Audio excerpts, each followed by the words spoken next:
Hey, you guys. I am technically now live. Just give me 1 minute to shut my YouTube. Hopefully you can hear me okay. Technically now live. Is it gone? Just give me 1 minute to shut my YouTube. Sorry, that happens to me all the time. Okay, so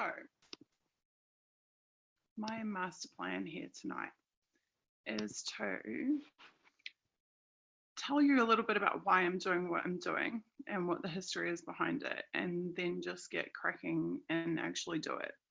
So first of all, we're in bed because it's 3 o'clock in the morning. So sorry, that's why I'm laying down.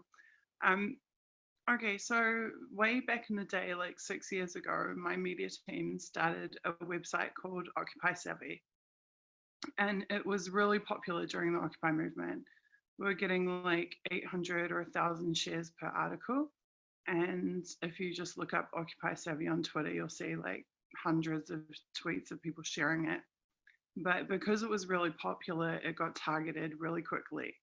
And eventually the occupysavvy.com domain was literally stolen from us by WordPress themselves when it was still in the renewal period.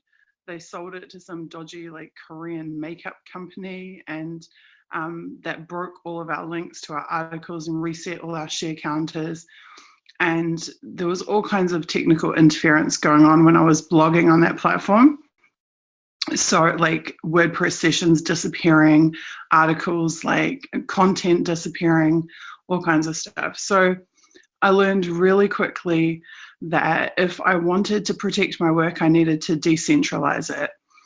So that's why I started writing on a whole bunch of different platforms. So I learned basically not to stick everything on one domain, because then that one domain was vulnerable.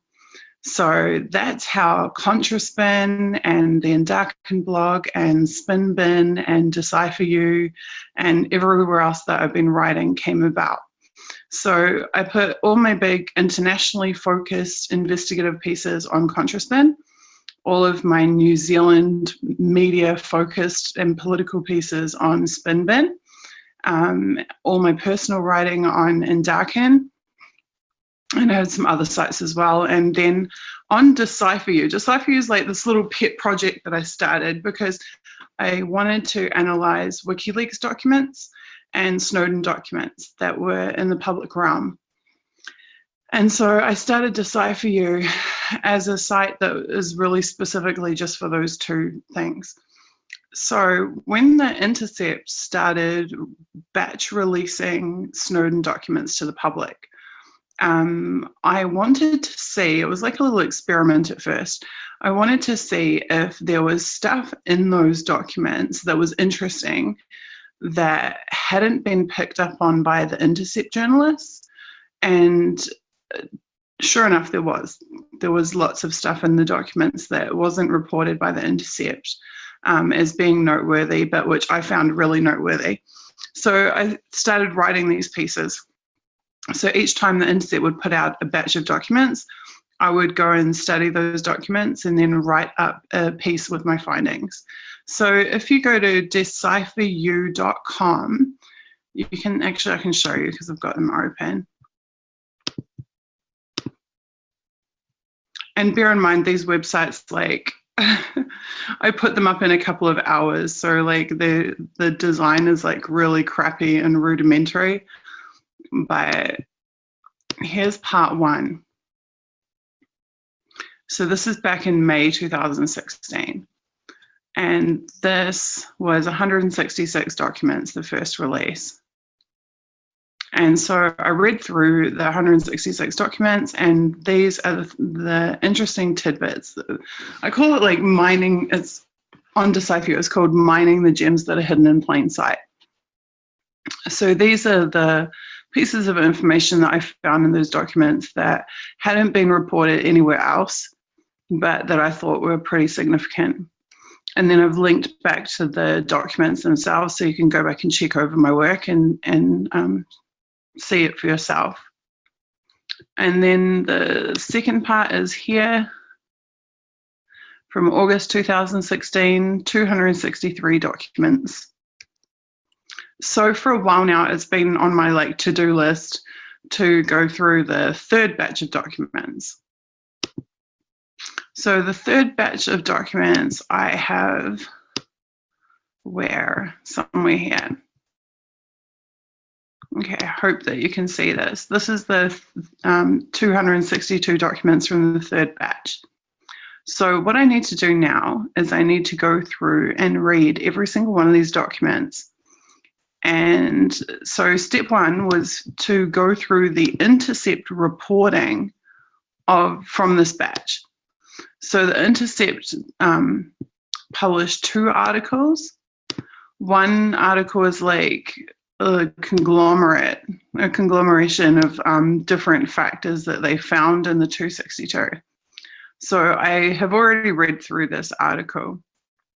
And this is just so that I don't double up, so that I don't end up putting stuff in my reporting that the Intercept had already reported on. So I went through and read this all already. And then there was a second one they did about Ronald Reagan and the Contra scandal. Oops, just accidentally download the batch again. Just somewhere here, it must be up here. So this one, the Reagan administration cavalierly leaked NSA signals intelligence, apparently without informing the agency. So basically when we get to those Contra documents, we don't really need to read those. And I can skip over the ones that I know have been sourced in this article as well. But based on past experience, there's bound to be probably 6, 8, 10, 12 newsworthy pieces in there that have not yet been written up. Now, aside from the Intercept, I don't actually know of anybody who has been, I know that Crypto, oh my God, why is their name just completely escaped me? But there is the group that was originally associated with WikiLeaks who republish all of the public Snowden documents, and they do have a running count of them as well. But I don't know of anyone who is actually going in through and analyzing the source documents, except for myself. So I think it's kind of a rare effort in that regard. Okay, and then once we have got our little tidbits, what I do is I pick out the point of each document that hasn't been published anywhere else. I pull the title of that document from the batch. I match it up to I find the document in the Intercept batch, which is down here. It lists all of the files. These are all the files from the archive. I pull the link to the live document that matches whichever document I'm looking at in the batch. And then I go in and write up in my article, I write up whatever the key point is, and then I link the link to that source document from the Intercept site. So I see a bunch of notifications here, so I assume people have worked out that I am actually live. And in theory, I should be, oh, someone from Internet Party's posting about me. I assume that's Blake. Thank you, guys. Very cool. Also, I should be able to pull that link to Opera, and then hopefully I can actually see if you guys are talking to me. Give me a second here.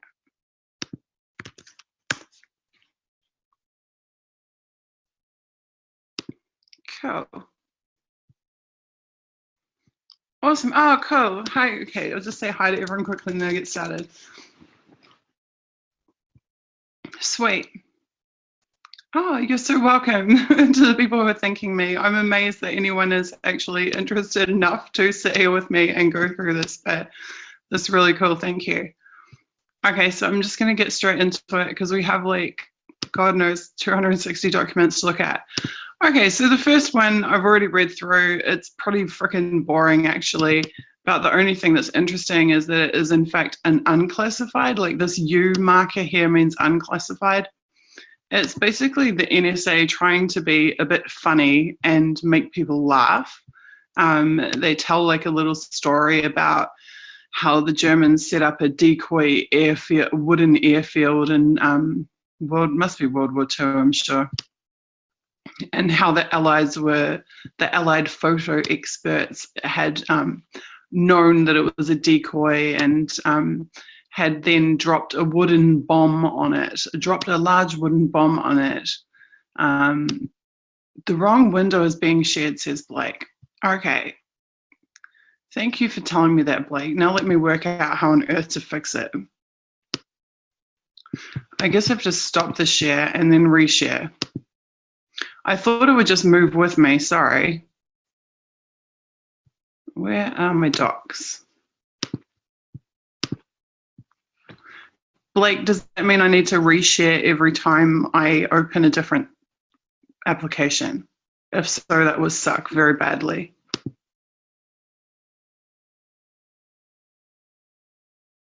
Okay, so moving along, back to our document. Or share the whole screen. How do I share the whole screen, Blake? Okay, so basically it's just some April Fool's jokes and wishing everybody a happy April Fool's Day.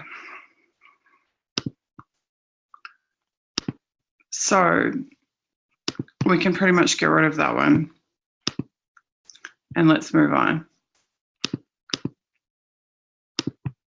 If I have to share every individual document, I'm not going to be very happy, Blake. Okay, so next one. Trade jargon got your ears. Repost. Now, these reposts tend to be posts that have been reposted, that have been published prior. So I should probably have explained a bit about Sid Today. So Sid Today, this is like the internal newsletter for the NSA, but they reference a lot of things that are very interesting in here regarding operations and targets and methods and things like this. I think if you look at the beginning of my previous articles on DecipherU, I explain exactly what the contents of these documents are. So this one being a repost means that they probably already posted this in 2003 or 2002, which are documents that I've already analyzed before and written about before.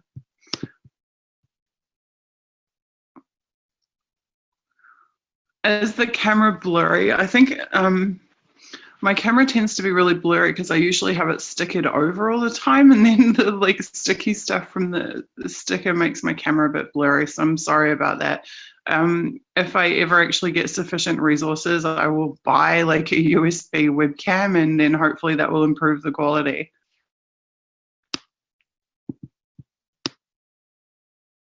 Live troubleshooting, yeah, we are live troubleshooting. And I don't know what I'd do without Blake. Okay, so moving along back to our document. So you guys can see this document, I assume. So this one, it looks like they're talking about the different types of people that work in NSA and that they all have their own lingo that they use.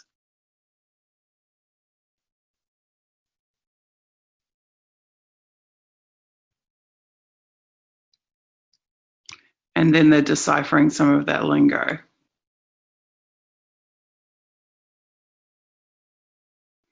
This is somewhat interesting, though. It's not something I'd include in an article where they're talking about an A value, a B value, or a C value, reflecting how sure an analyst is about a piece of information.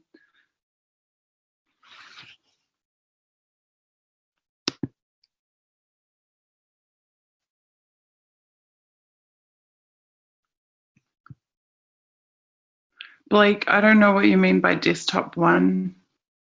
Can you guys see the document right now?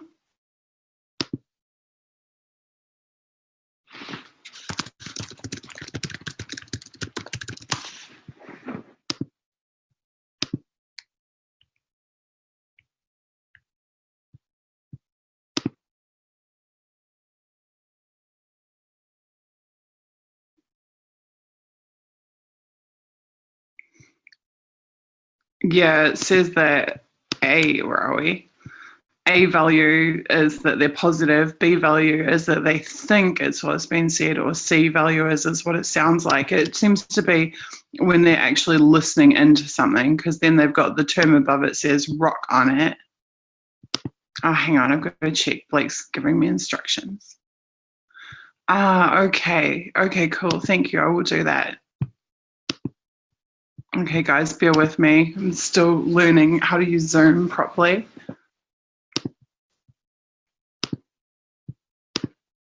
Okay, saying share my whole screen, and now you guys should be able to see what I'm looking at. Cool.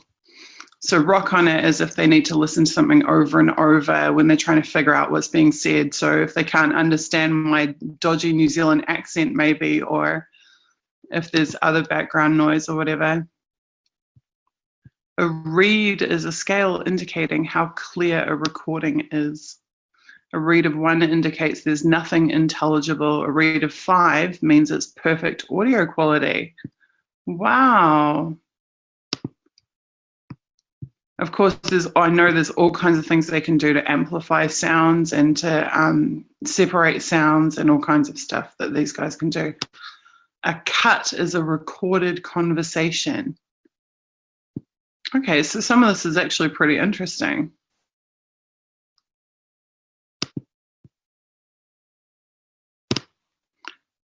That's very interesting. Voice ID, when a scribe knows a speaker's voice. Right, so let's just go back up here and see what they had to say about what a scribe is. A transcriber is known as a scribe. So someone who's transcribing an intercepted conversation. The voice ID is when they know who it is. Ears is a scribe's earphone. Put your ears on. Funny. UI fem is an unidentified female. And a UI male. Scan is where they decide whether or not it is worth transcribing.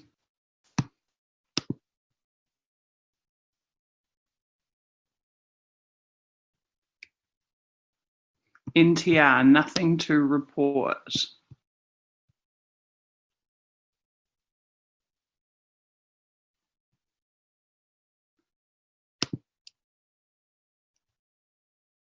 Okay, cool. So I actually do find this interesting, and I have not read anything about this previously.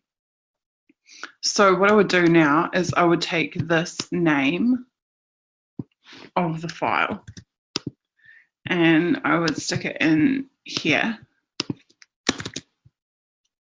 And I would say point is transcriber, scribe, lingo, definitions. And then we would go back to the intercept and we'll find that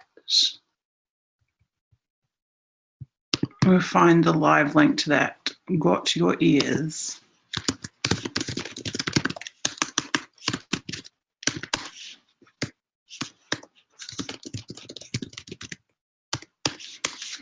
Should be in this 2005.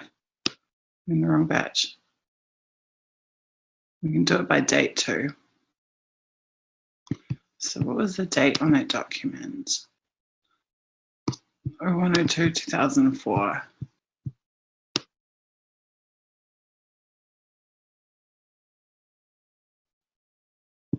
Trade jargon, got your ears.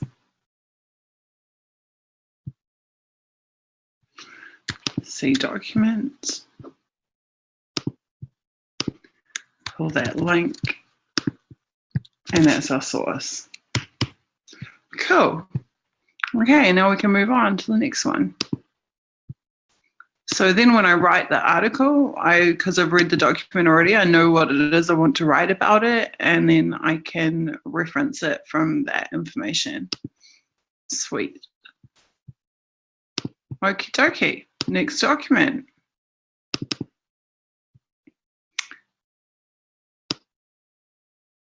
Oh, God. farewell from the SID Workforce Performance Management Executive. So you get tons of these like HR bulletins in the Snowden documents, like such and such person is leaving, such and such person is arriving into whatever role.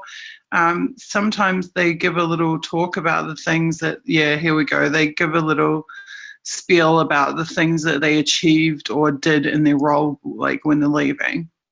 So upon my retirement, I want to say goodbye to everyone and SID is Signals Intelligence Directorate.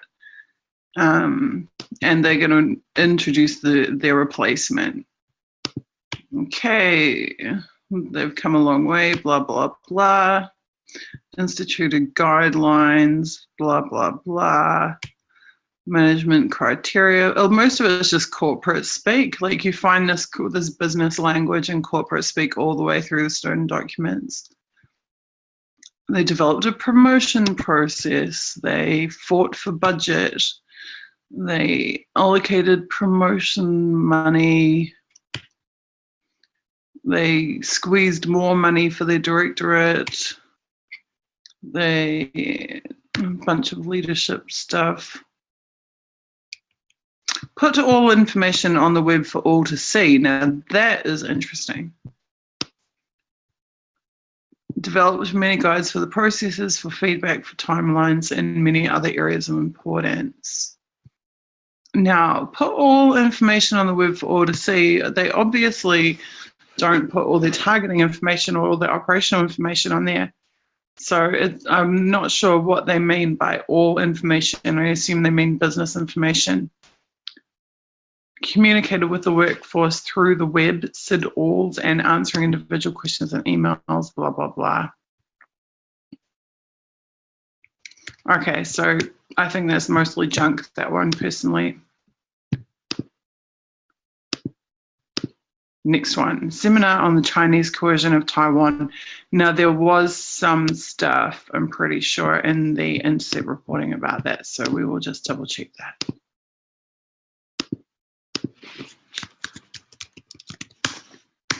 No? Okay. Let's see what they have to say.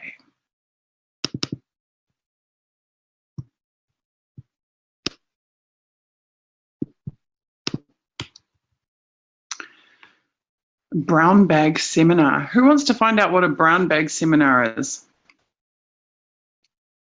Does someone want to jump online and see, look that up?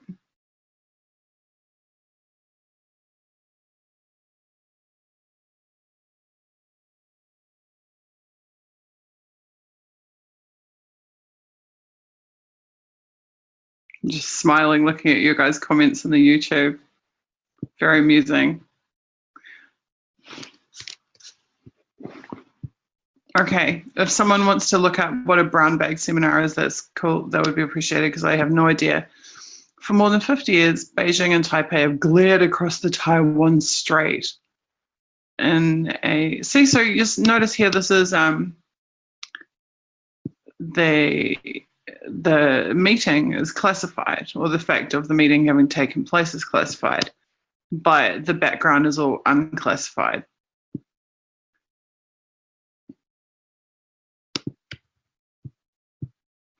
Okay, so this is actually an NSA meeting.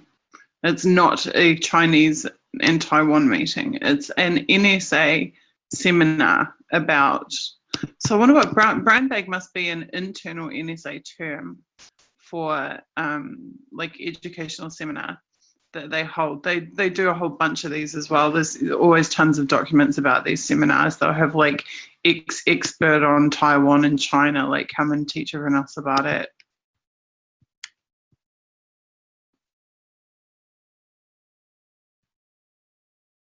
So they've done a national intelligence estimate on China's coercion, whatever coercion of Taiwan is.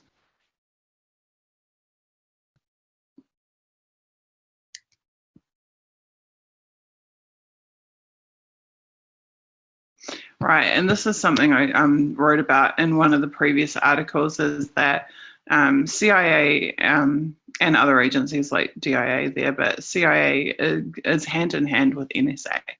It's often been said that they're like in competition or that they don't work well together, but CIA and NSA are coupled all the way through the Snowden documents.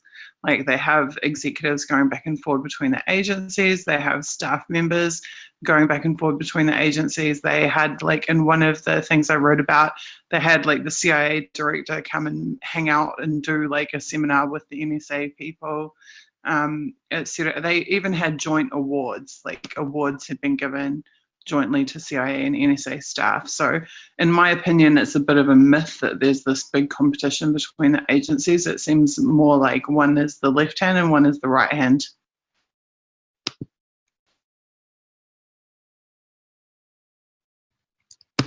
Okay, so it's not really of interest other than the fact that they had a seminar.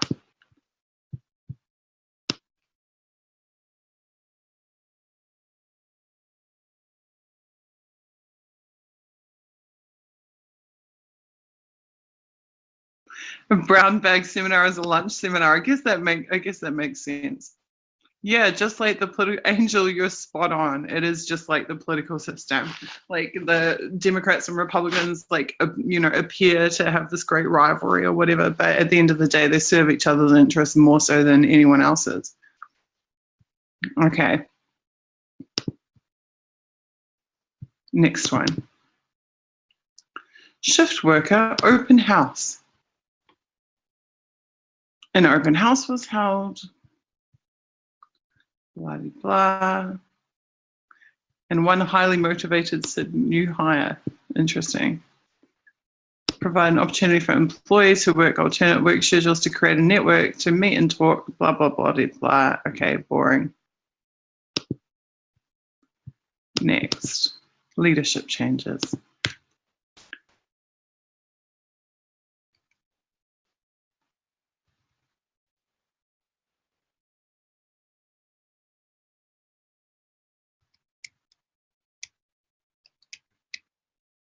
Okay, more boring stuff.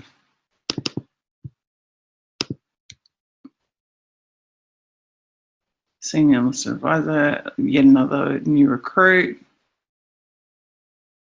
Give insight as to how I operate.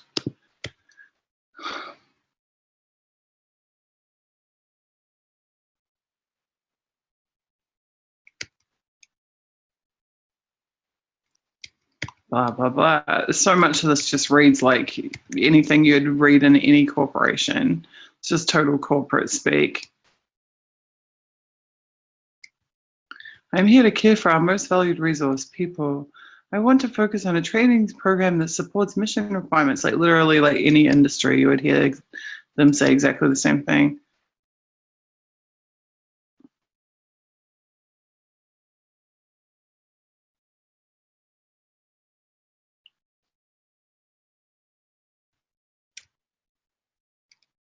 I may come across on the rough side.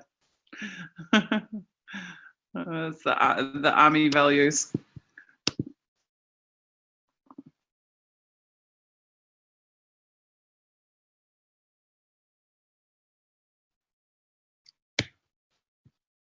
Okay. Eyes glazing over, pretty boring. Next, cryptologic support. This sounds like a little bit more interesting.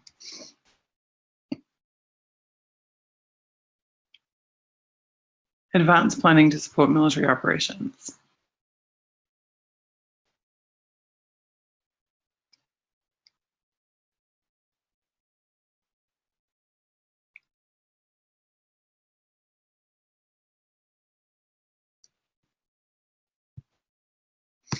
God, the saddest thing about this is that this this document is what, like 13 years old, and they're still in all of these places. Like cryptologic support plans tailored for military operations have been developed for Iraq, underway for Korea, the Horn of Africa, and the global war on terror. Like it's 2017, they've still got this.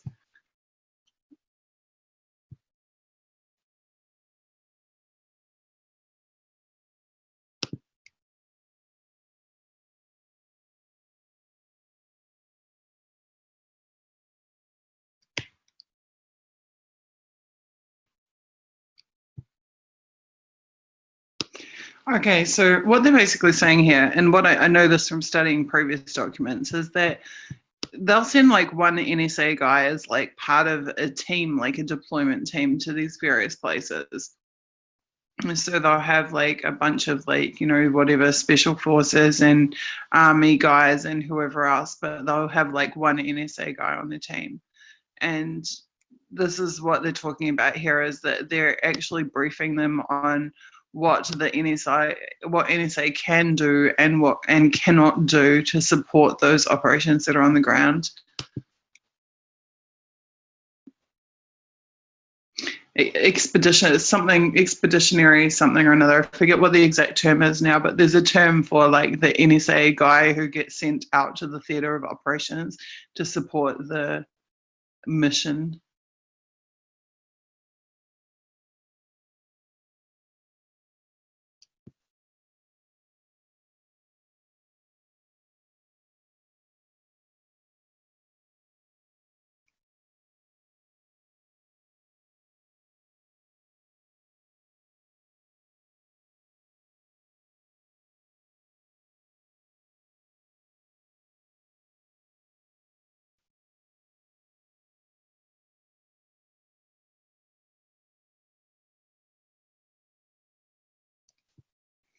They gather information immediately available from target officers of primary interest. That's that TOPI that I talk about in part one. That I talked about it in the context of Germany. That's another term that they use.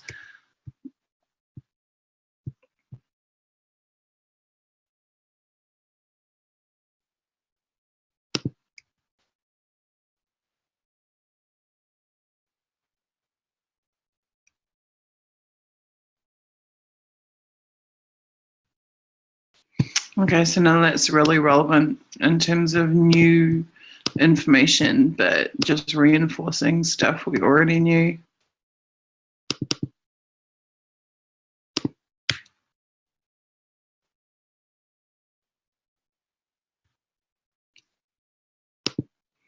How are you guys going there? Yeah, they never leave. That's really true. Yeah, reading docs is really lonely. So thank you guys for being here and hanging out with me while I do it. Okay.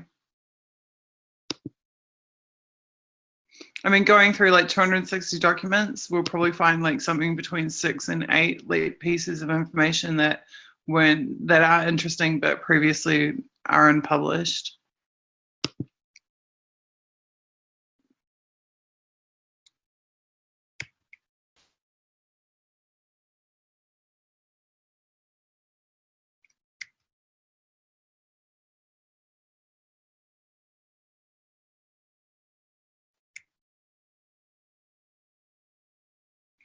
Oh, I wonder why the architectural diagrams are stripped out. Interesting.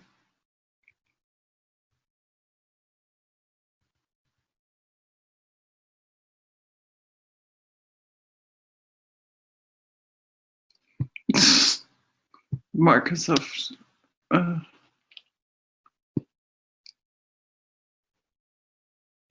Apparently, allegedly, Waihopai Spy Base, and I assume more than just Waihopai, but specifically Waihopai, supposedly is like SharePoint.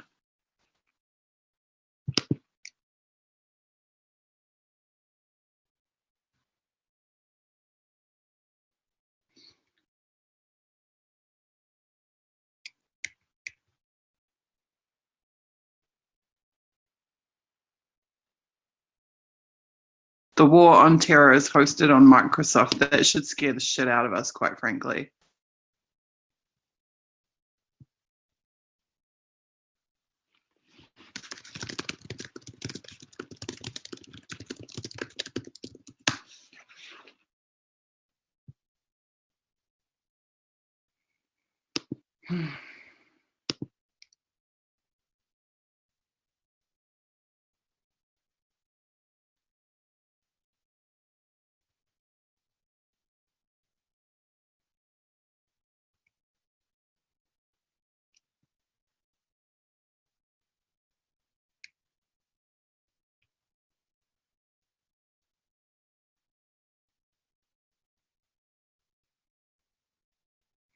Dell workstations, right.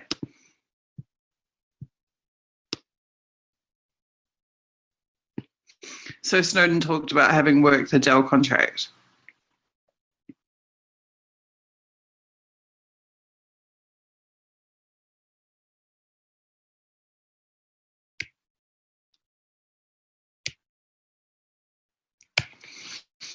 Okay.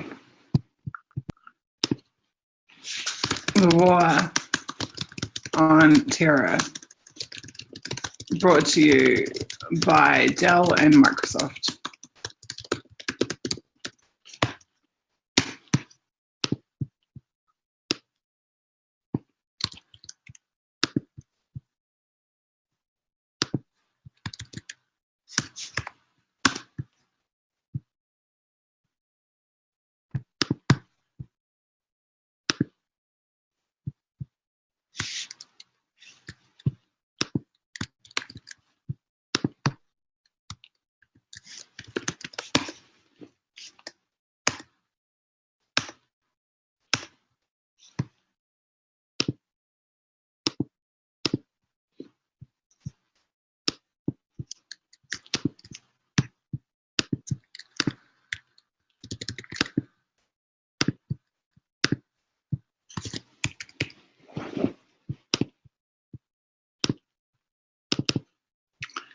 Job vacancy. The Iraq Survey Group is responsible for the document exploitation mission. Includes tons of physical documents being collected throughout Iraq. Right, so this is where they're confiscating all this stuff, as well as interrogations. And they are looking for someone for computer media exploitation support.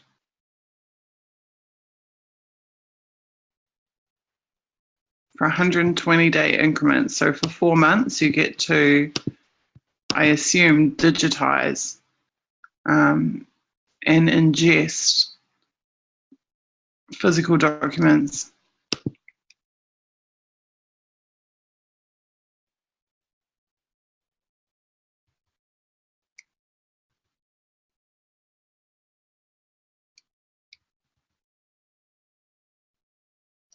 One of their major focuses is WMD. Well, we know how that worked out, or didn't work out.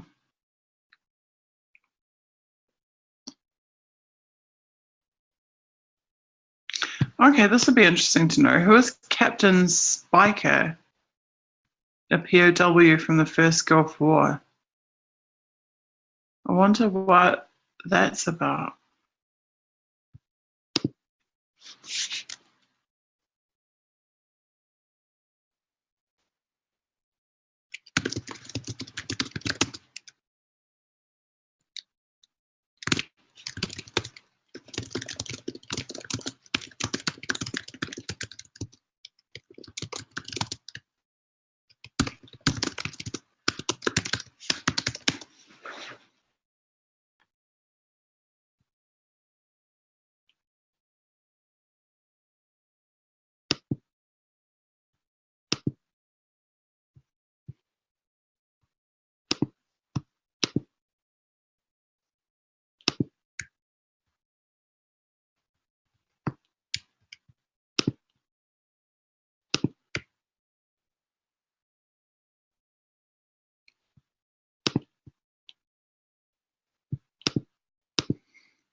I need a hashtag. What can be my hashtag?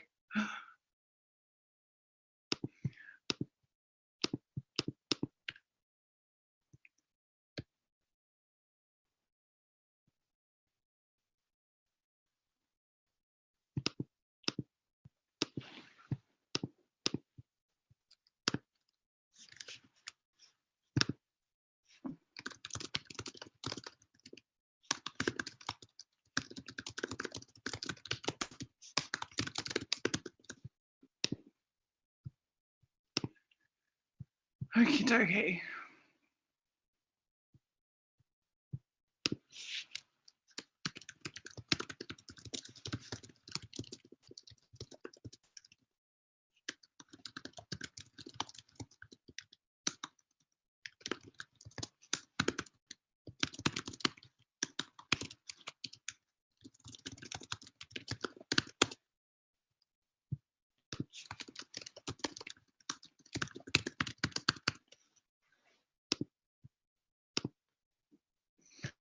Right.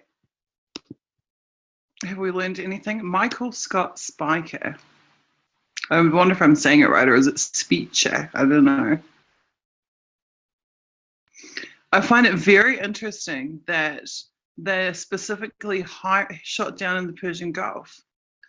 Okay, this is really interesting. United States Navy pilot was shot down over Iraq during the first combat casualty of war, but it says that he was a POW, which means he can't have died. They must have actually captured him. His fate was not known until August 2009. Oh, so he did die. Why they call him POW if he was? I mean, they must have. Okay. Right. So this is 2004. So at this point, they think he might still be alive, which would explain. So, I mean, if he got shot down in 1991, 13 years later, they're still trying to find out what happened to him to the extent that they're hiring staff. Okay, I think that's like a newsworthy story, don't you guys? Because I definitely didn't read anything about that in the Intercept.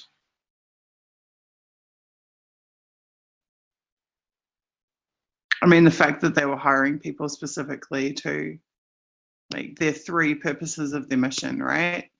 WMDs, which didn't exist, counterterrorism, which they were busy creating as much terrorism as they could, and locating any information associated with him.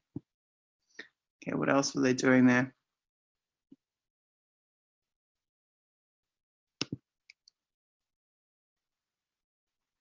Aha, and what they actually do, literally create images of standard PC hard disks. God, they're probably ancient hardware they would have found there as well.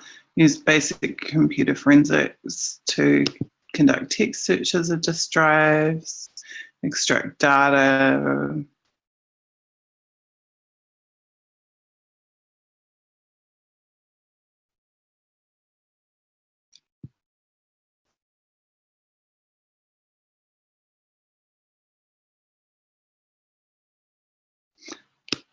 Look at that. Nasty. Nasty, nasty, nasty.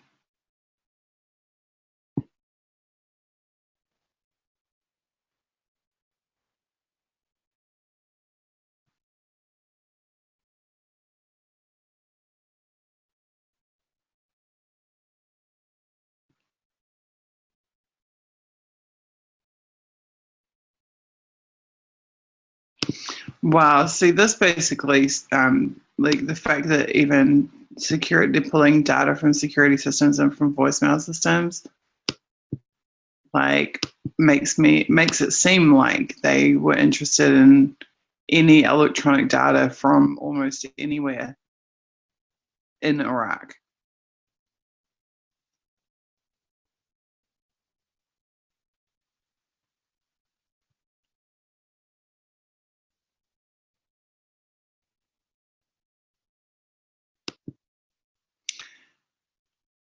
Interesting too, because that is a long way back for them to be doing this.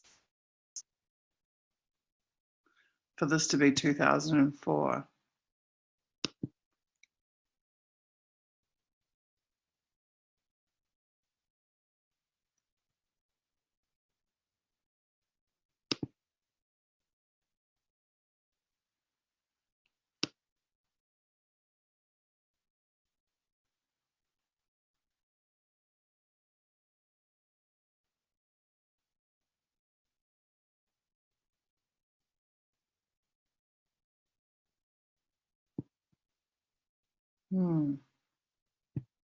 Interesting.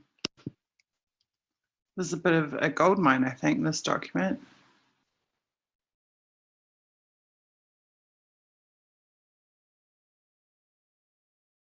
And then systems that remain in use should be targets of ongoing technical collection operations.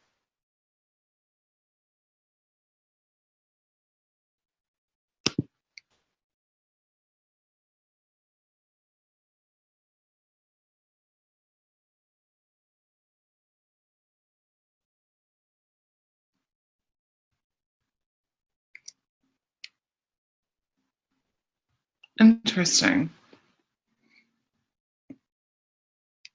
And based in Qatar, even though they're analysing stuff taken from Iraq. The Iraq Survey Group. Okay. Definitely interesting.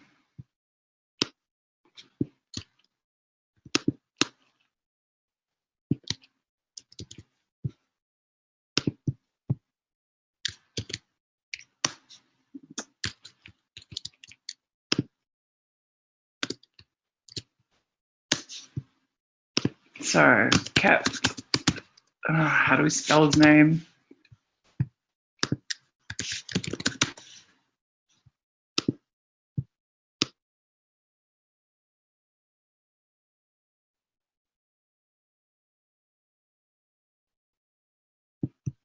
Spiker.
Okay.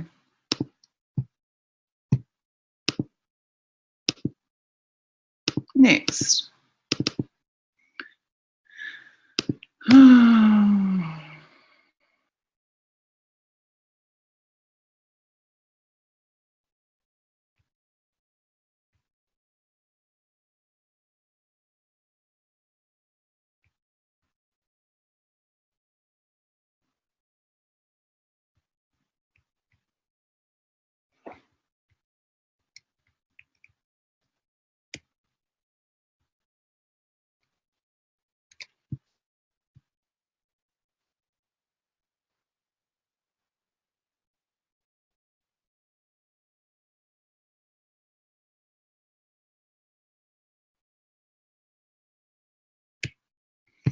Boring.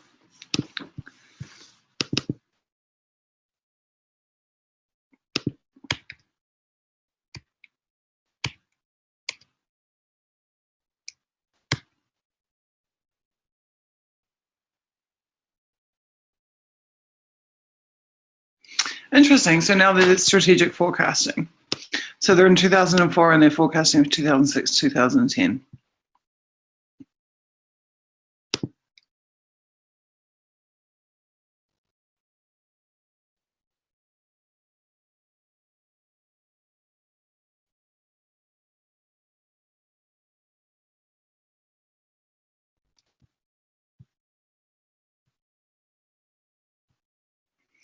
It assesses the world scene over the years 2006 to 2010 will continue to be shaped by the threats posed by international terrorism, weapons of mass destruction. So they really thought that they would be able to milk this for years to come, didn't they?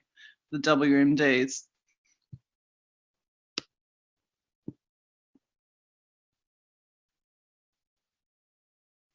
Now look, this is very fascinating that they actually name the EU. See, I've written an entire article about this previously. To the US, the EU is a threat.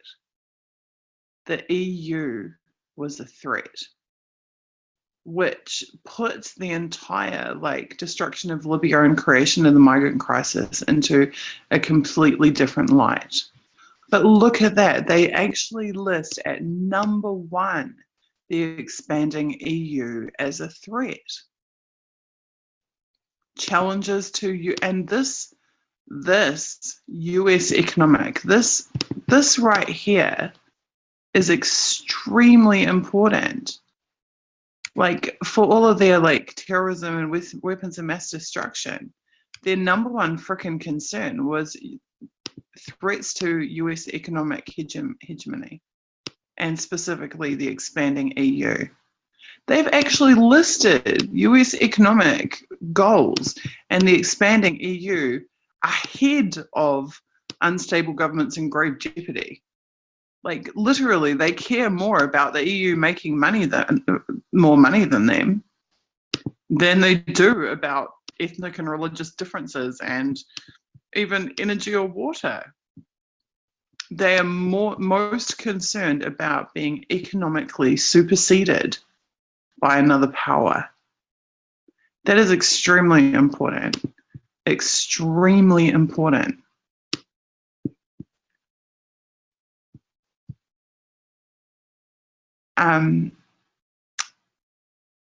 Let me have a look. I'm just going to take you guys back to look at ContraSpin because you need to see this.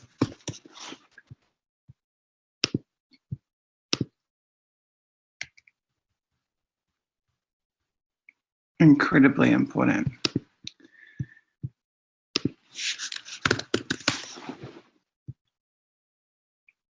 The agenda to destabilize Europe. Okay, if you guys never saw this article I wrote,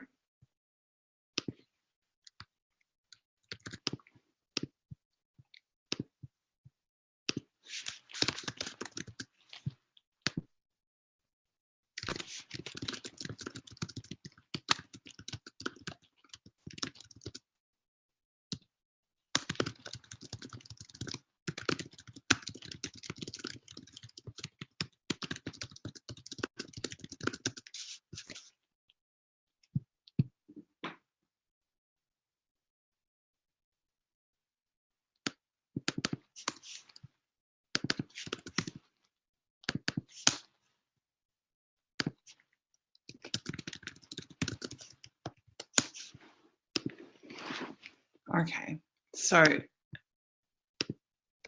I'll just put the link in chat and I'll let you guys like read this later or bookmark it or something. Okay, so if you skip past the first part here, American hostility towards the EU. So if you read like this chapter onwards, the root of American contempt for the European Union is likely not just political, but also economic.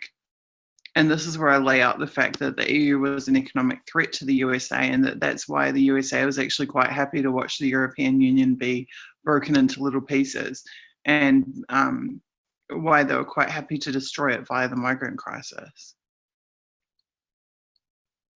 While the United States has brought many of the world's countries to heel through military adventure or economic coercion, the European Union has in some ways remained legislatively impervious to those pressures because the European Union banned lobbyists. Like, the US couldn't infiltrate the EU in the same way that it infiltrated other countries and other economic blocs. The contempt of US diplomats towards the EU was never more blatant than that revealed by the leak of the now infamous Fuck the EU tape, revealing the culpability and craftiness of US diplomats in converting the blah, blah, blah, it's Ukraine. And then fracturing Schengen, and then the CIA involved. There's a lot of stuff in this article that you guys, anyone who has an interest in US versus the EU would find particularly interesting. The true roots of the migrant crisis, and then I go right into like, I mean, Gaddafi actually said, literally, this is a quote from Gaddafi: negligence of stability in Libya will result in collapse due to instability in the Mediterranean. In case our power in Libya were to stop, millions of Africans will illegally flow to Italy and to France. Europe would become black within the shortest possible period. We prevent migration by resisting Al-Qaeda. If the stability in Libya is disrupted, it will immediately cause bad consequences for Europe and Mediterranean countries. Everyone will be in danger. So here's warning this before, Hillary Clinton, like, destroying Libya and everything that's happened there. They knew in advance that would happen. So the big question was, why would the US allow that to happen to the EU? Why would they deliberately destabilize Libya? And this document, the strategic forecasting document, this here is just showing the expanding EU is considered the number one economic threat to the United States. It is evidence of that.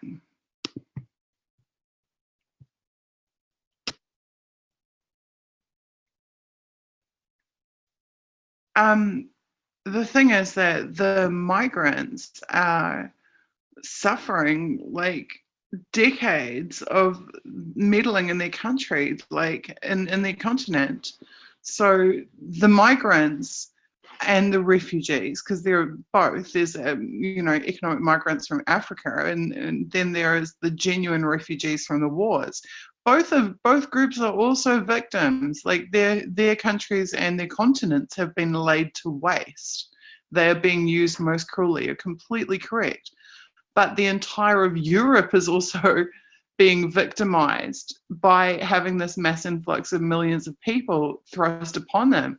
But what this document is just reinforcing exactly what I wrote in that article, and I did not expect to find this. This is the biggest discovery, arguably, that I've made so far in this Decipher You series. It shows very clearly that above and beyond any counterterrorism considerations or any other considerations, the US saw the EU as an economic threat, and that was considered the primary threat, which completely explains the destabilization agenda. It completely explains why the US has allowed the migrant crisis to occur. Not only, I mean, they've architected it, it's not even allowed. By destabilizing Libya, they've architected it. That is phenomenal. That is phenomenal. I've got to keep reading. I want to go and like copy the link back and stuff, but I want to keep reading first. I just find it incredible that they listed this first, ahead of China, ahead of all of this other stuff. This is what bothered them the most, that the EU would become the ruling superpower of the world and the economic superpower of the world.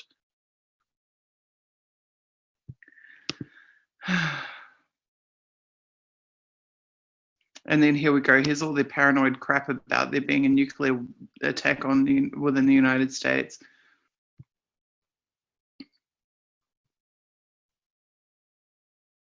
Highly cloaked efforts by potential adversary states to acquire WMD capabilities. They've been taking that one to the bank for a long time.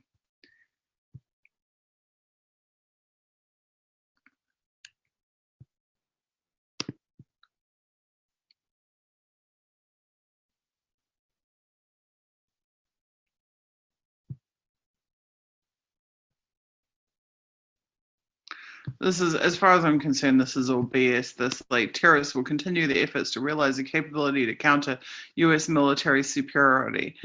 Like when? I mean, they get like pissy little rockets, and AK-47s is about the best that they can do. And half the time it's the United States who gives it to them anyway, who arms them in the first place.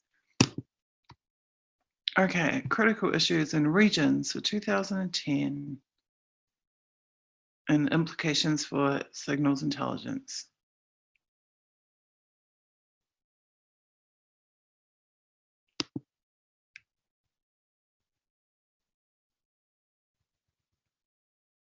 So they have like literally the planet, they've got basically the entire planet listed. Another 6 focuses on global geopolitical regional matters. There's literally the entire planet. Africa, Europe, Asia Pacific, Middle East, North Africa, Central and South Asia. In fact, well, they've got Latin America. I was about to say North America is the only thing that they're missing, conveniently.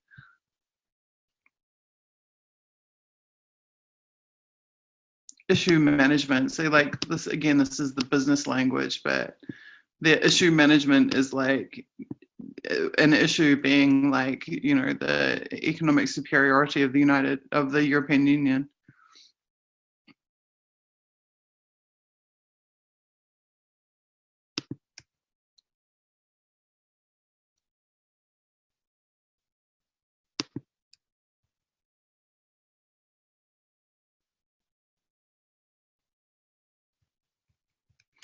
Okay, so the expanding EU.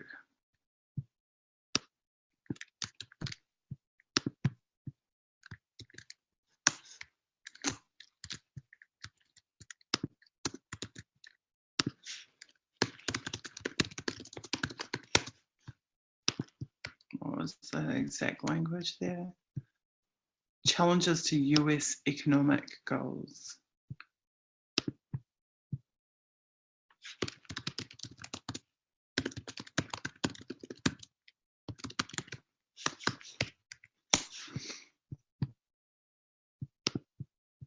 Incredible. Truly incredible. Yeah, this article is worth reading if you like my work and you like my journalism. Um, the agenda to destabilize Europe, because it goes right into a whole bunch of stuff about how the CIA was like spewing over Schengen zone and the changes within there. The CIA. This is based on other WikiLeaks releases.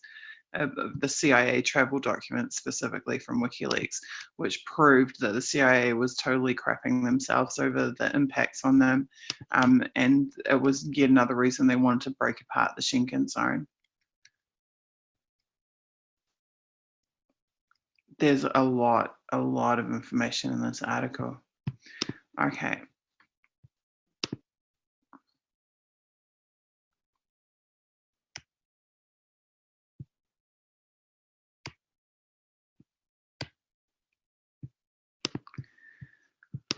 So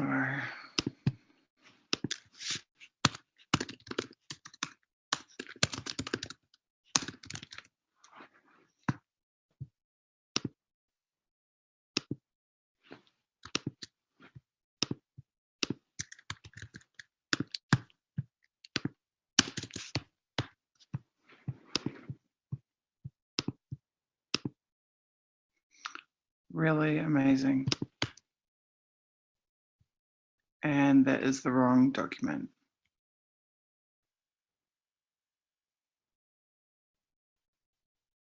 This document is them congratulating themselves on their awesome 2006-2010 assessment. Funny.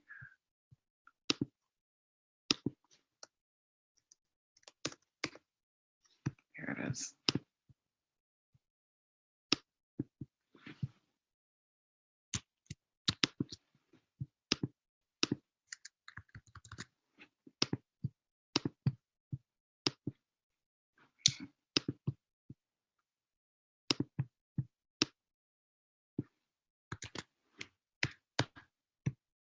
Okay. Wow, I can't believe this has been so much more fruitful than like past efforts already.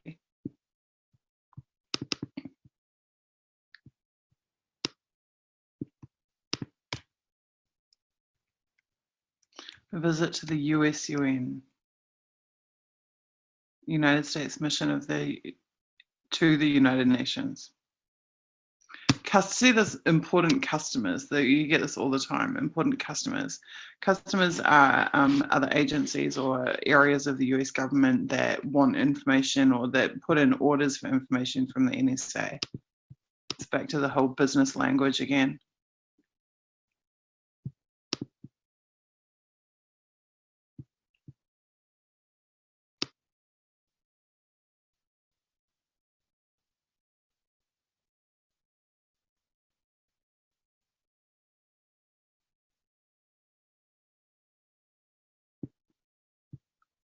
Okay.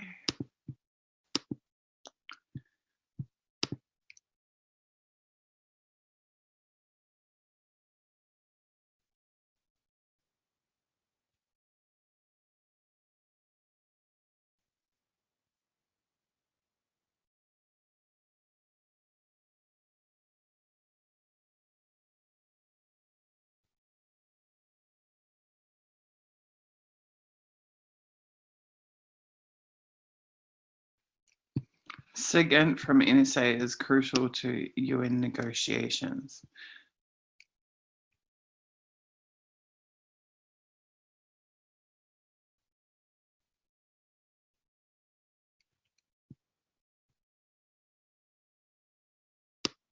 Who was the Secretary of State in 2004?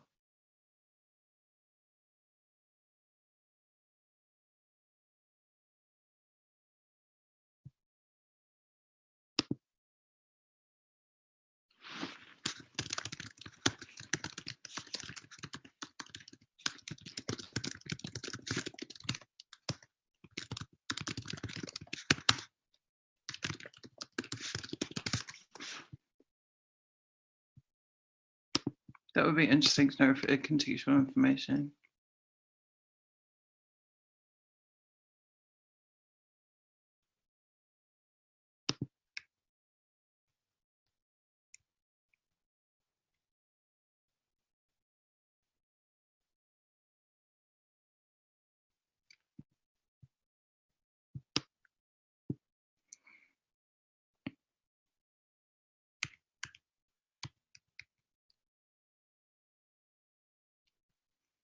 I wonder if there was anything in the INSET reporting about that.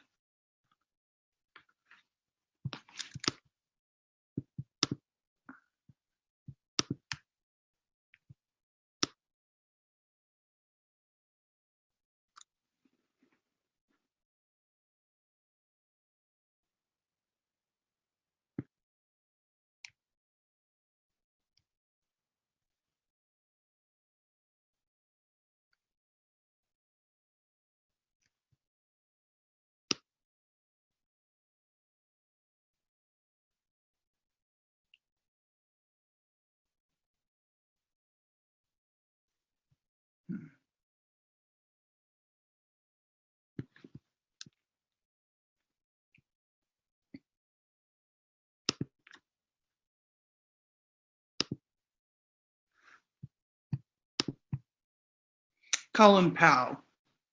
Okay, and what was Iraq Resolution 1511?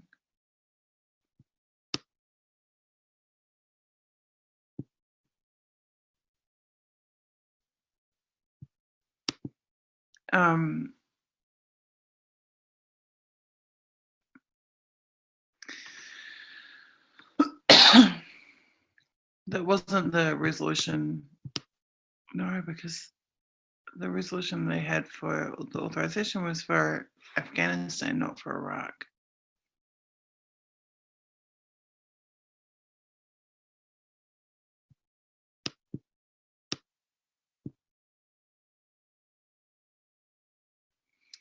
The reporting from a shop informed the Secretary of State that it had the votes needed to assure the adoption of it.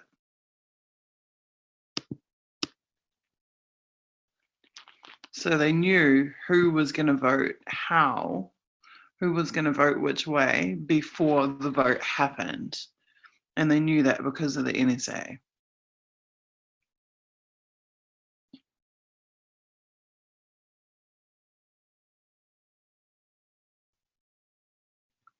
God, it sickens me how they got the US UN customer. That on the surface seems significant.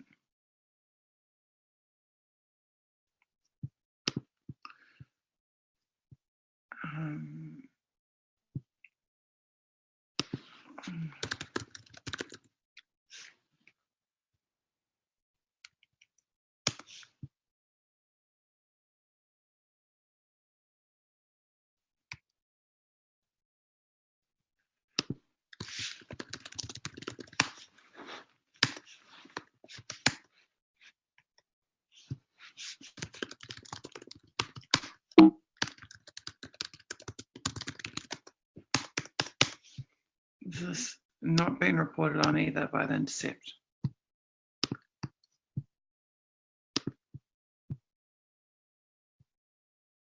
Do we guys know what, do we know what 1511 was yet? For the multinational force in Iraq.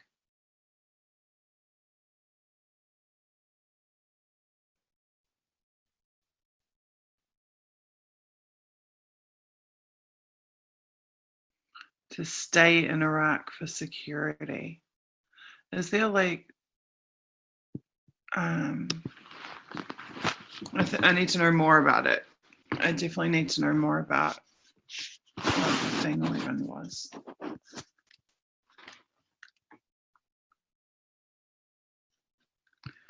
They already knew they had the votes on it. Okay.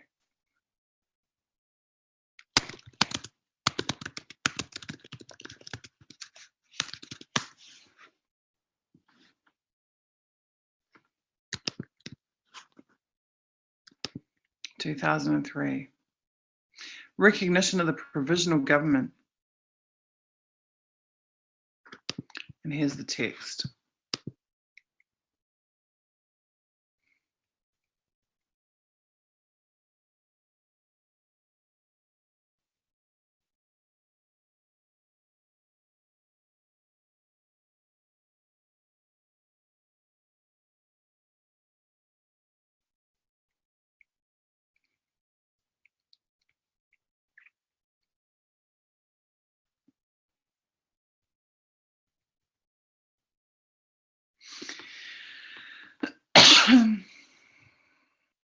One.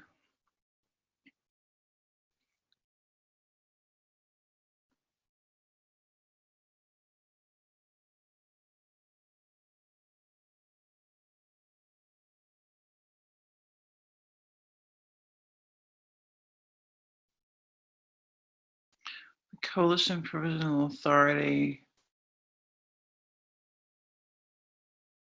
So it's basically an extension of that until the elections.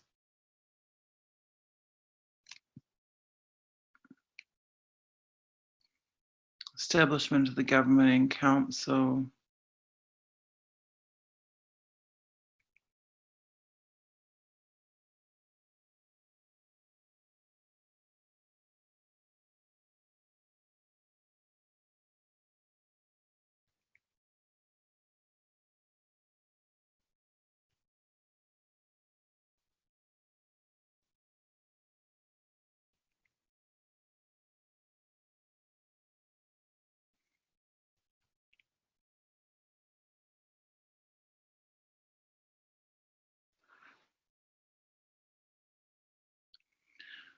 Entrenching the UN in Iraq.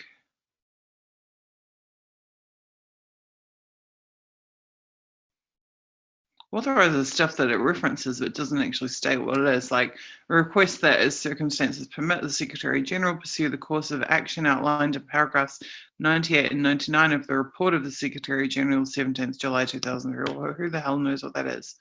To go and look that one up separately.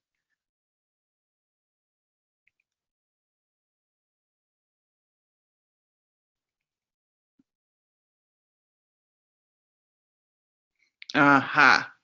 Get the UN to pay for the Iraqi Governing Council. Point 11.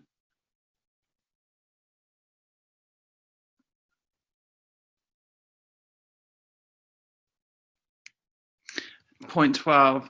So basically, they're shifting a bunch of the responsibility of the establishment of the governance of Iraq to the United Nations rather than from the US, which had gone in without. They'd gone in on their own through the AUMF.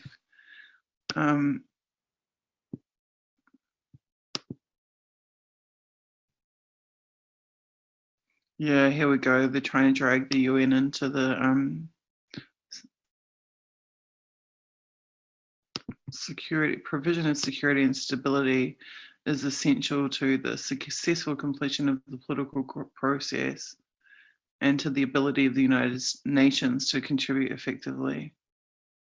So this is basically just hauling the UN into the Iraqi situation, as far as I can tell, is what this resolution was about, which would be why they're so happy about it, because the UN had not agreed to the initial invasion, but now what they're doing is getting the UN involved in attempting to clean up the mess. That's what I get from that.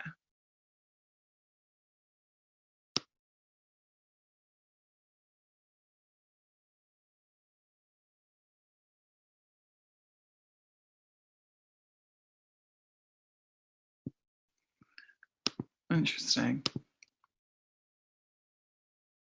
Aha, and here we go. Urges member states to contribute assistance under this United Nations and including military forces to the multinational force. So they're getting money, they're shifting responsibility onto the UN, they're getting money and resources from the UN, and then they're getting the UN to get member states to provide military forces. So yeah, this was a really huge deal to them. It's basically the US like being able to push the war that they'd started onto the rest of the planet.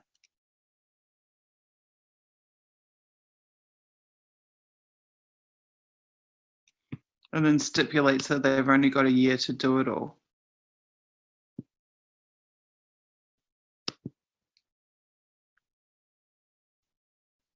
This is extremely significant.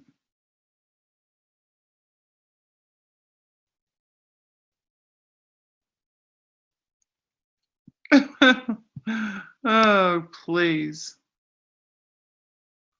Look at that. Expresses deep sympathy and condolences for the personal losses suffered by the Iraqi people.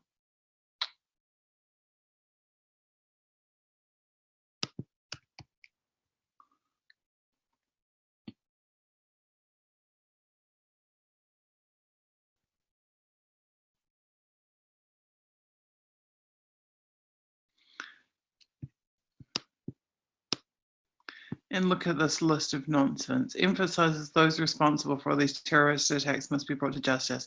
Except if you hadn't invaded their damn country, none of those would have happened.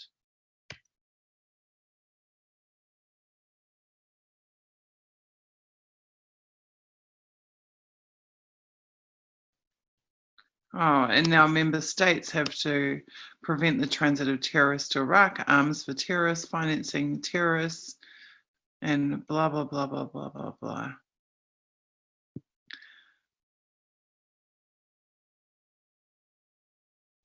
And there's a whole bunch of legislation tied up in this as well. All that anti-terrorism legislation that swept around the world from that point would have likely stemmed from this resolution. We have to double check the dates, but that would be about right. This is 2004.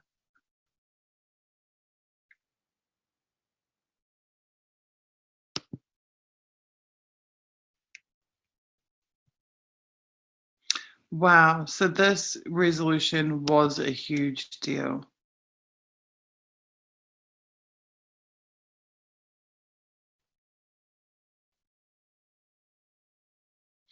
This was a huge deal. So this resolution is, actually, I need to put that separate reference in. This resolution is how the US palmed the Iraq war off onto the rest of the planet.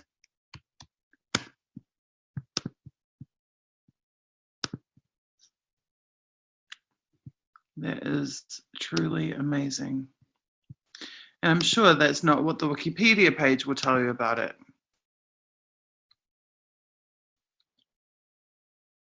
No, so it tells you that it was calling for power to be returned to the Iraqi people.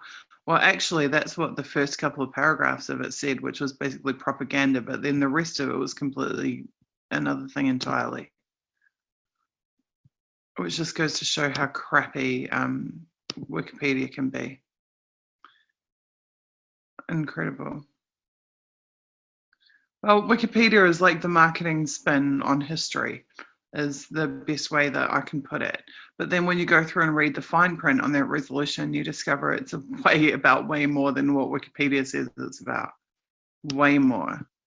So that's how they want people to remember that resolution. But that's not actually what the resolution was about. And that explains why these guys are so utterly jubilant about it. Okay. Changed history indeed.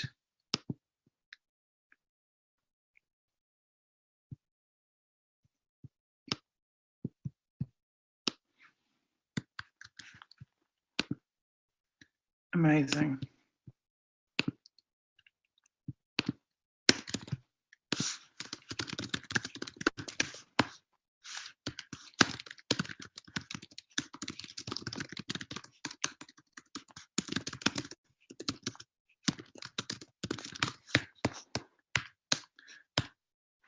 Unbelievable. Unbelievable. And that just goes to show like what really goes on behind the whole diplomacy in the UN. They already knew who was going to vote and how they were going to vote on it before they even showed up.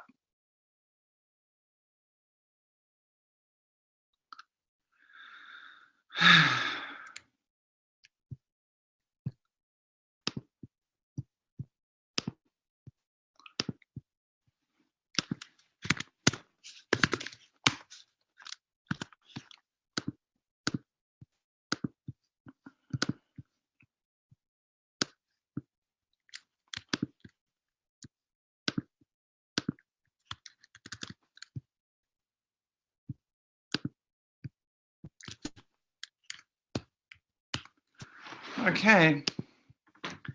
And see, that just goes to show like how like one innocuous little passage from one of these documents, like obviously someone from the Intercept has skimmed over that and gone, oh yeah, they did something about the UN, but they haven't actually gone through and looked and understood how significant that actually was.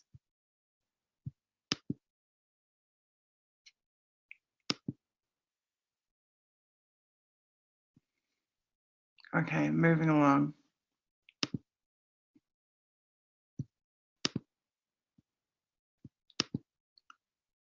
Truly incredible.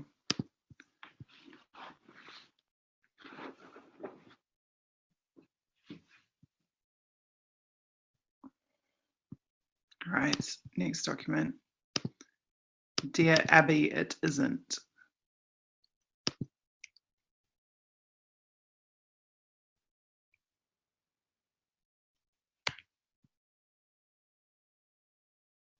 Don't expect advice to lovelorn.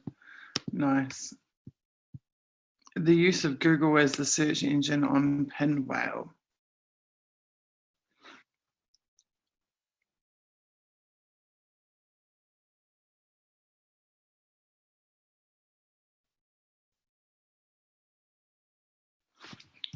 So, what is Pinwheel?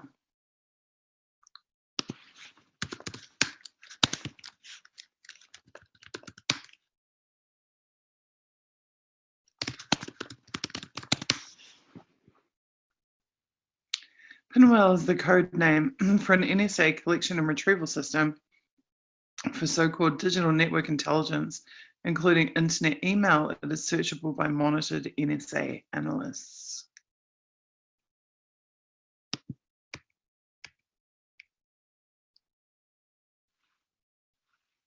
I'm pretty sure that's been previously reported on, though I don't think in this batch.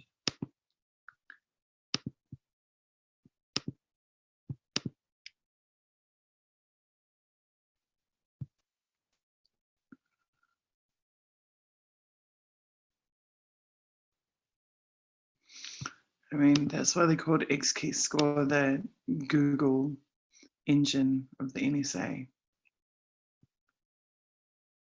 Okay. Award recipients.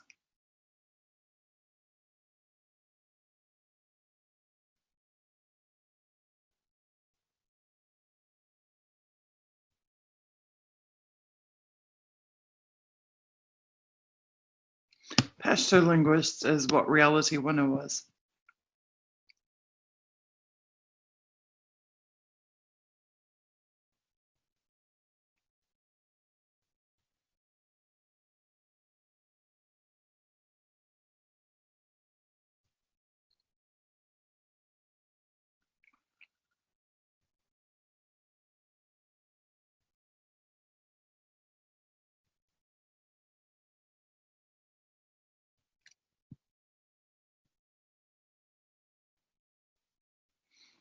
Okay, boring linguist awards. Go to the Pentagon and get a pay raise. Does that account for their missing however many $1 billion? Are you interested in a temporary promotion?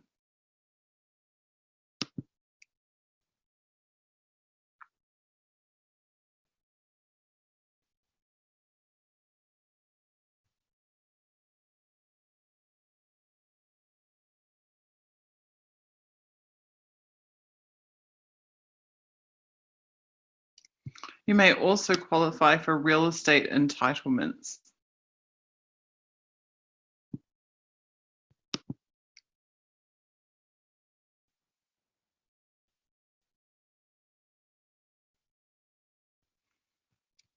Pentagon's 1 metro stop away from Pentagon City. Good Lord.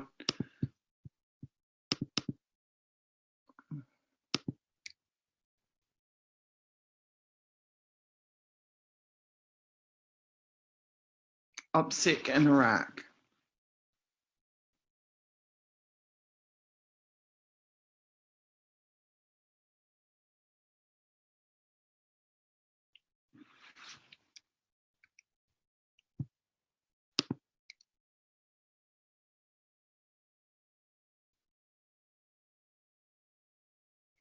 OPSEC is a 5-step process which can be applied to any position or job function. Identify your critical information. What is it that you do every day that an adversary would like to know? Analyze the threat. Who cares about your information? Who does care about my information? Does that person or organization have the capability? Funnily enough, I'm pretty sure they do have the capability to obtain my information. Identify vulnerability. This is really good. The NSA Guide to OPSEC. Identify vulnerabilities. Is there anything you do in your daily routine, inside or outside work, that could provide information to your adversary? Assess risk. If you have identified your critical information, determine that you have vulnerabilities in your routine, you're halfway there. Oh my God, this is like the NSA Guide to a threat model, creating a threat model.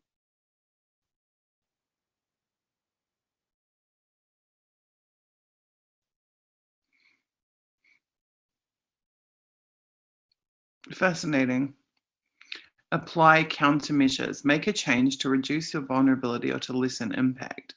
This can be as simple as changing your phone call home to be, I'll be home late, rather than things are really crazy here since X happened. I'll be home once we finish Y.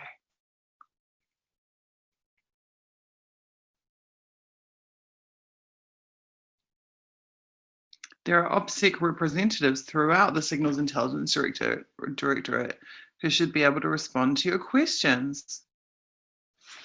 Or they have an entire program management team.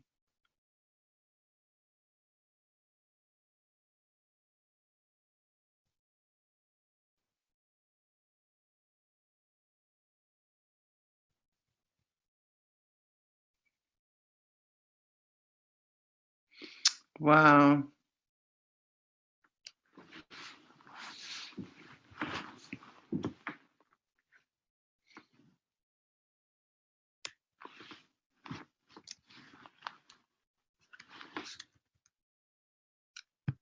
I think that's definitely too good not to include.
Cool. Okay, guys. Are you getting bored yet? I think we're only through about 15 documents because we found too much good stuff. Maybe like 20. Okay.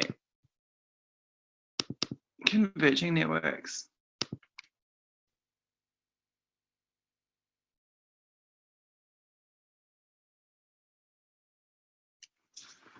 Interesting. Modern technology is a threat. Modern networking is a threat to NSA.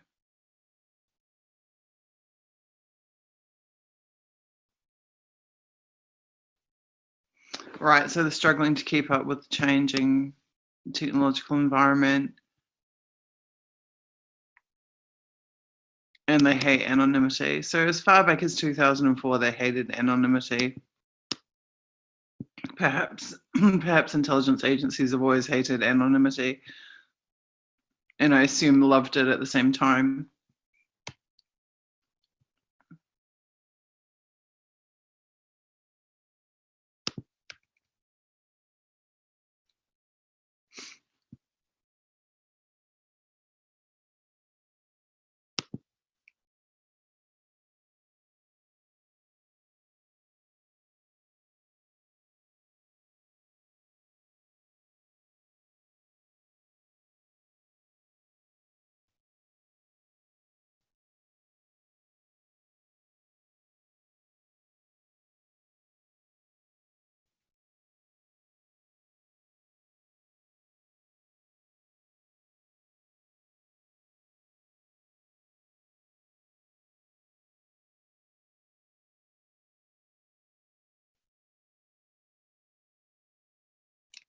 Okay, this is where I need some geek help.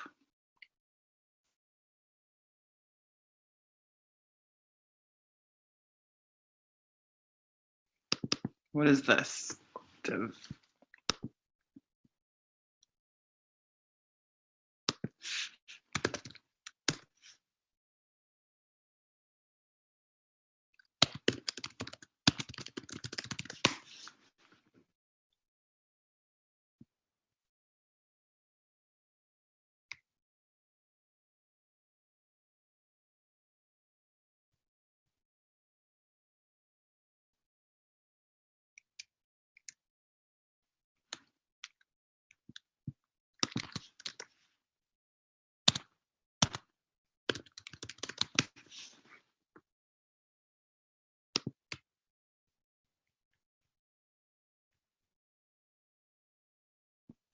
Now we're talking.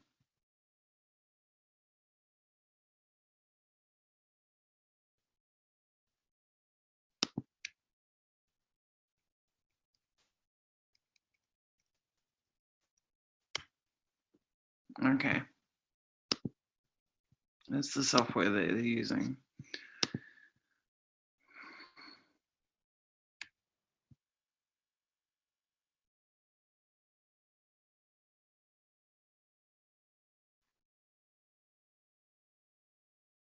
God, this stuff is so interesting, and I don't understand like why it hasn't been reported on.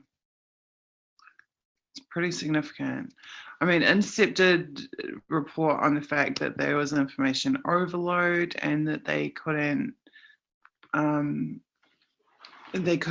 like analyze it, but they haven't gotten into any of the specifics here.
Right.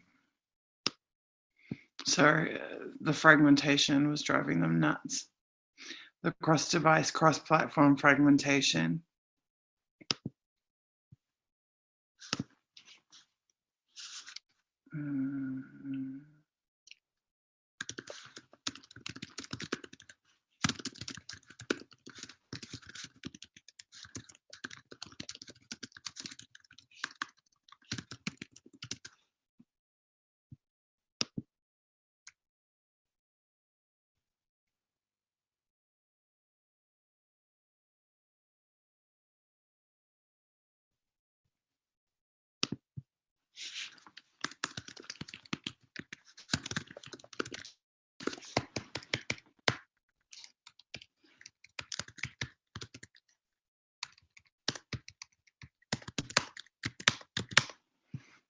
Okay.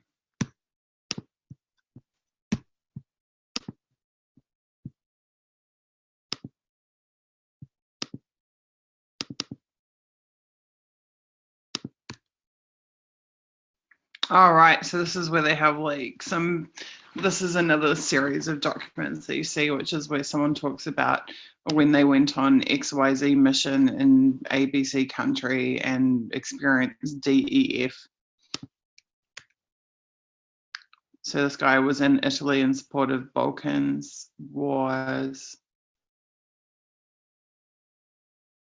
One of my many duties was to oversee the preparation of target packages for contingency bombing as American tanks crossed into Bosnia.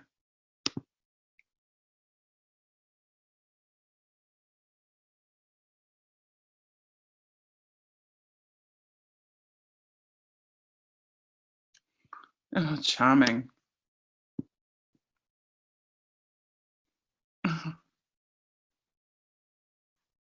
Whether those tanks were to be a show of force or harassment or major destruction.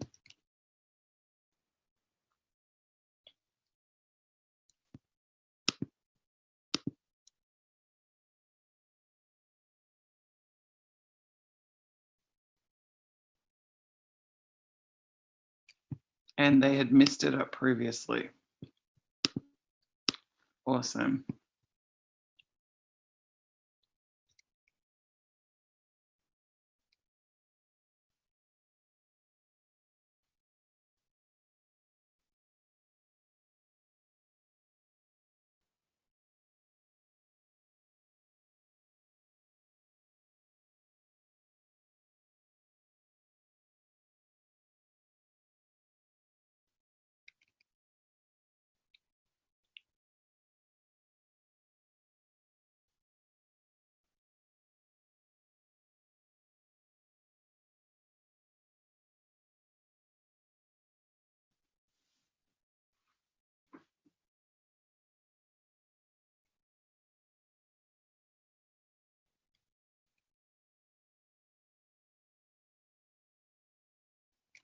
I don't know how true this is. He's saying that his general wanted to sign off on every single package they put together because there was a real chance that, as they say in the climate of the Balkans War, there was a chance of war crimes charges if they messed it up and killed civilians, which they've already admitted above that they did do.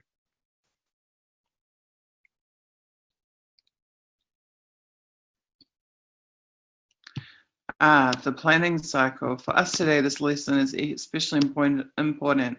The planning cycle for dropping a bomb has compressed from a day to minutes. And the criterion for the aiming point has less and less review.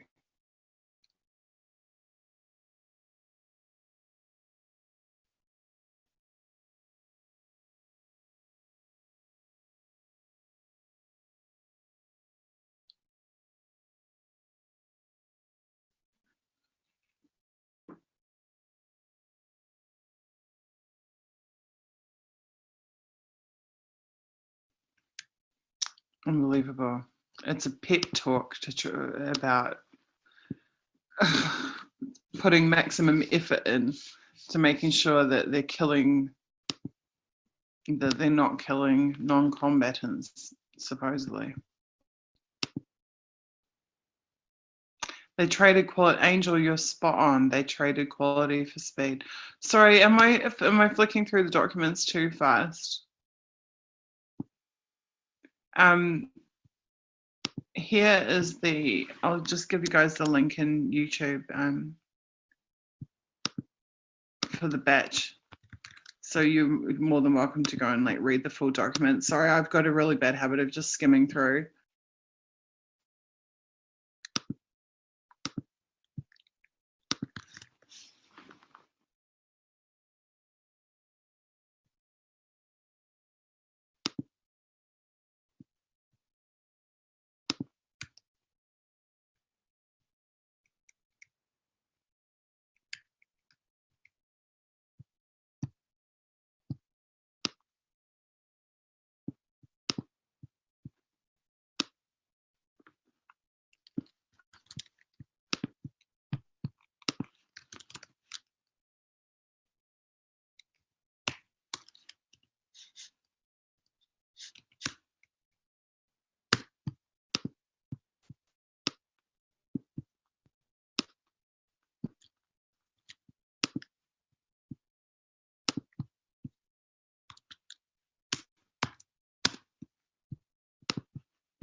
Jeez, I can't type at 4:20 AM.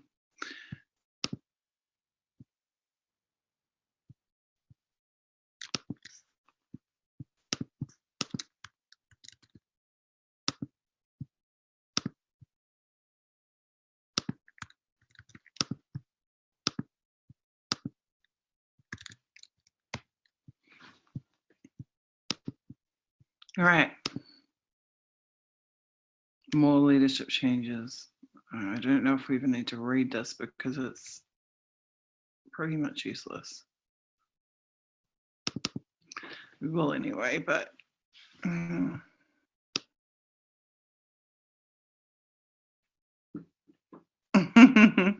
pleased to announce what I hope will be the last large-scale changes in senior leadership positions. Well, maybe that is interesting. It seems like they had a lot of people going in and out.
Wow, for the first time ever, I might have to break one of my articles in this series into two parts because we've already got so many findings. I can't believe it. I'm pretty sure that's like more. Maybe it's the same amount as an entire article, but we're only like a third of the way through the docs. It's amazing.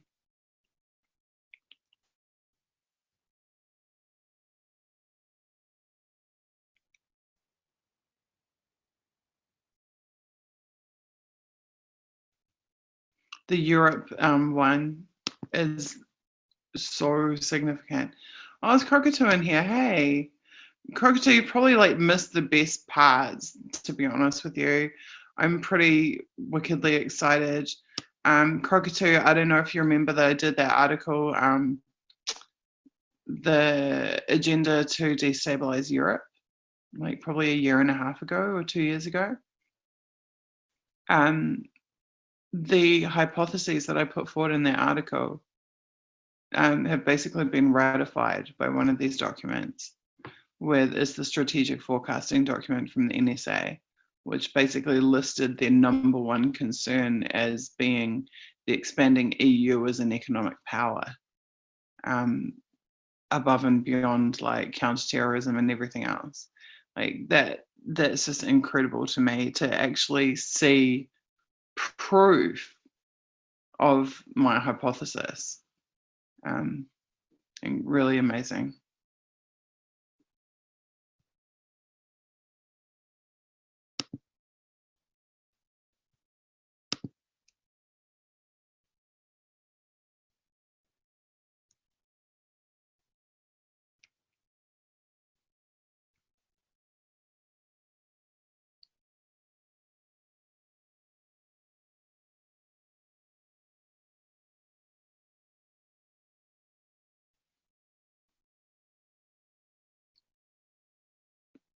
Hmm.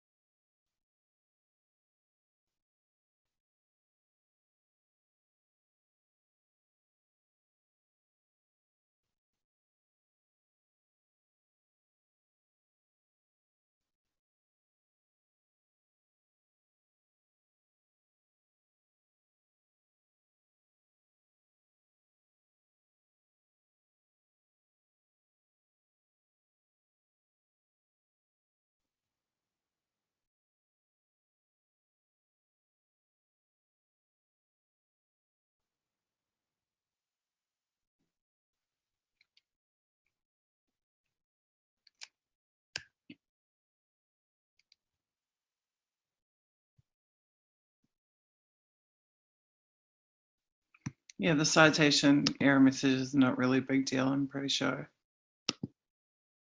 Okay. Because there's just internal citations. If they're changing the format on those, I don't think it's really a significant.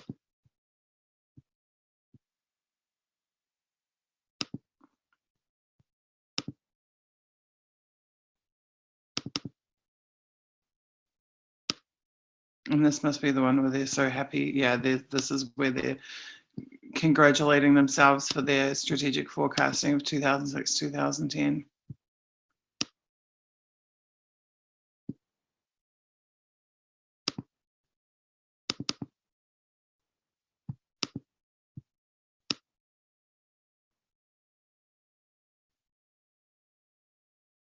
Oh, we've already been through this. Okay.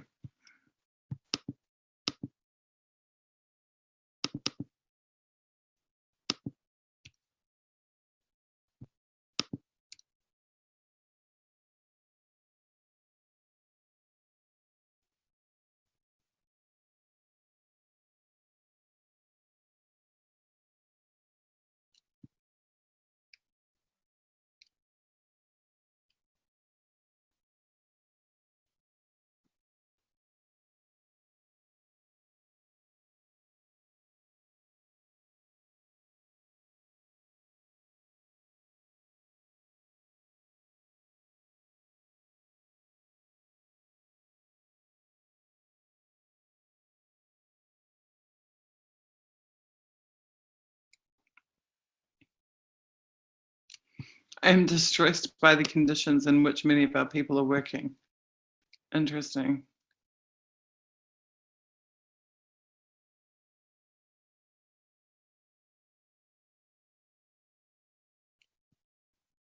We are in a jam, literally.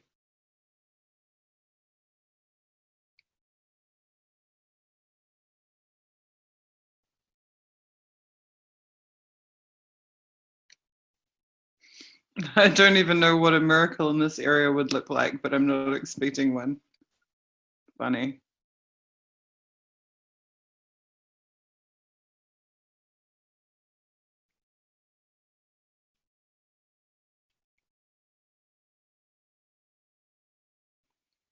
So they have people jammed into the barn So why is that? Are they like people heavy or like what?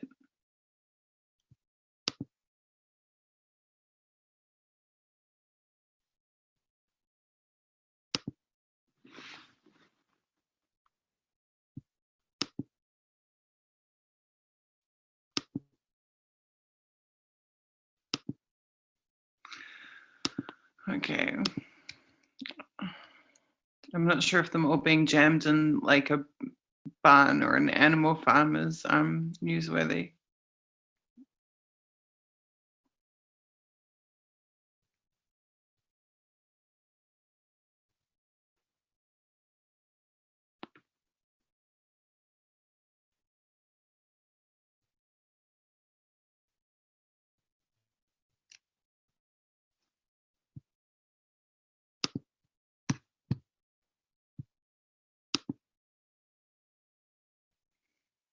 Hmm.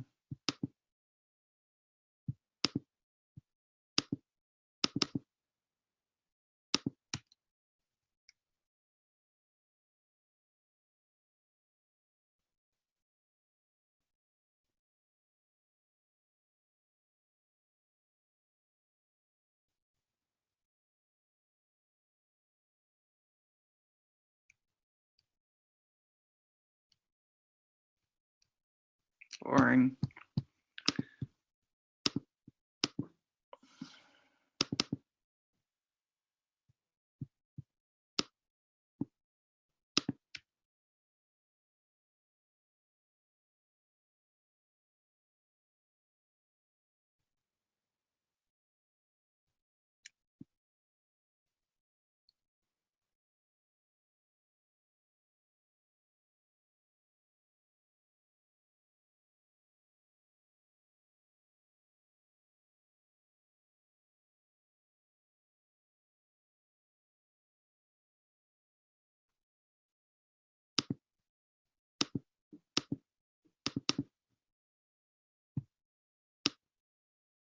NSA tipper.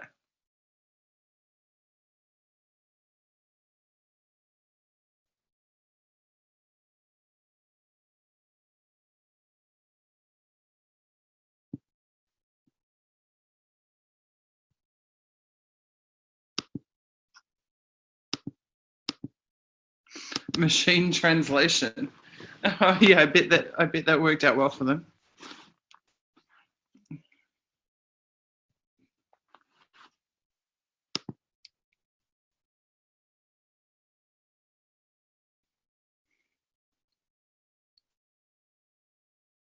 Hmm.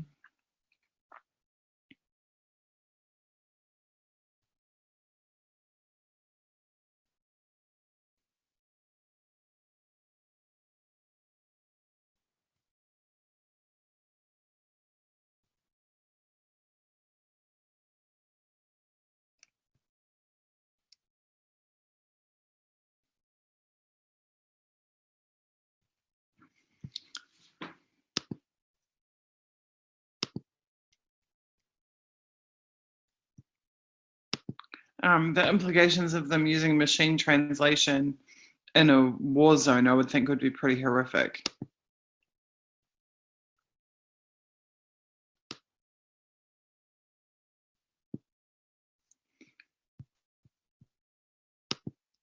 How far are we through?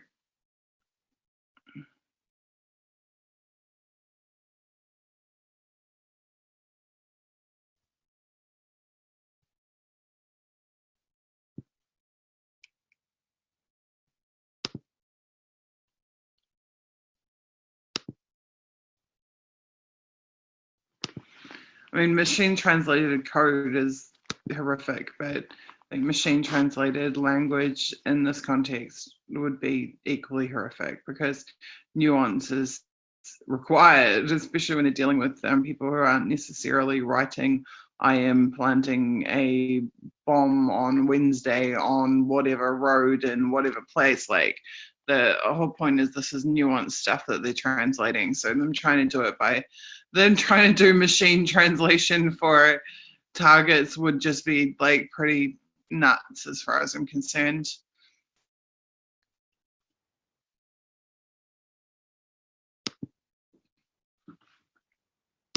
Okay.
I don't know, maybe endless being sandwiched in by sardines is newsworthy.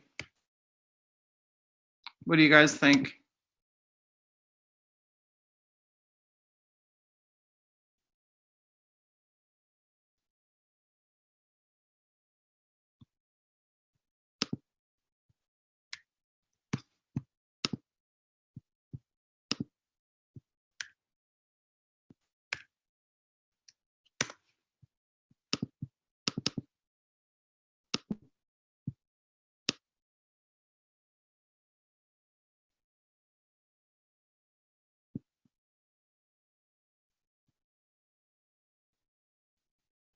I am distressed by the conditions in which many of our people are working. It's a hell of a quote, really.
Letter from Ottawa.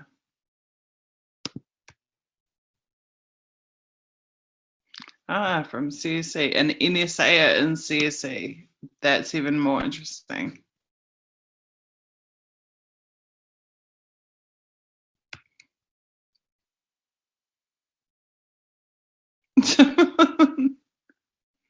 Skating, drinking hot chocolate, running and biking, cross country skiing, ice hockey,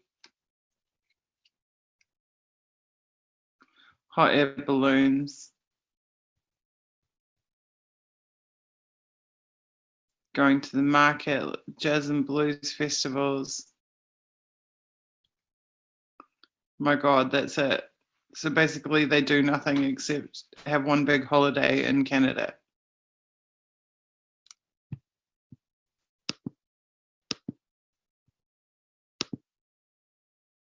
Yeah, it does exactly. Sounds like a vacation postcard. You're spot on.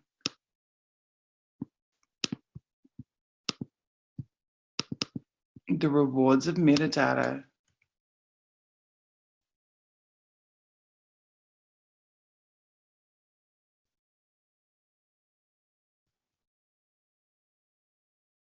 So this is something Snowden has said over and over and over again, which is that the metadata is more useful than the content.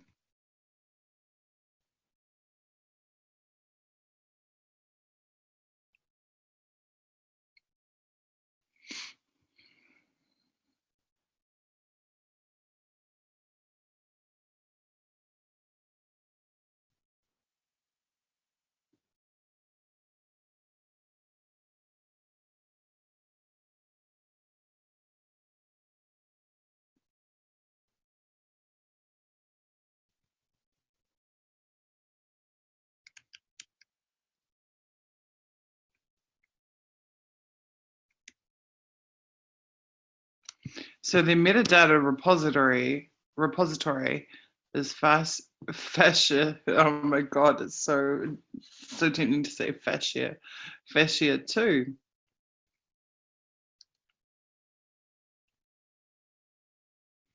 So as far back as 2004, they're trying to collect it all.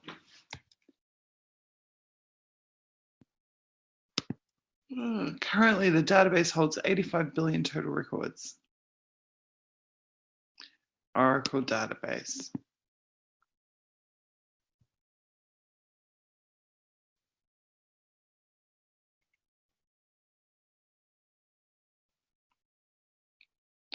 So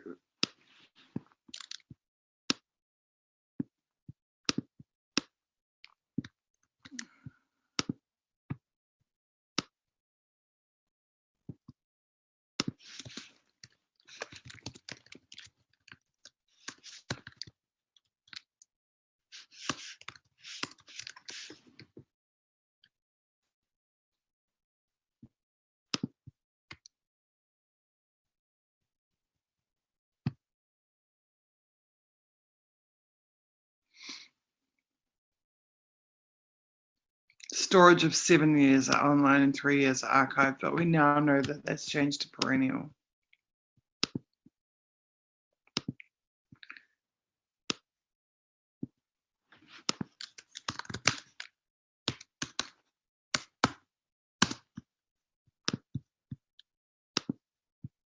So in 2004, they want to hold the online data for 7 years.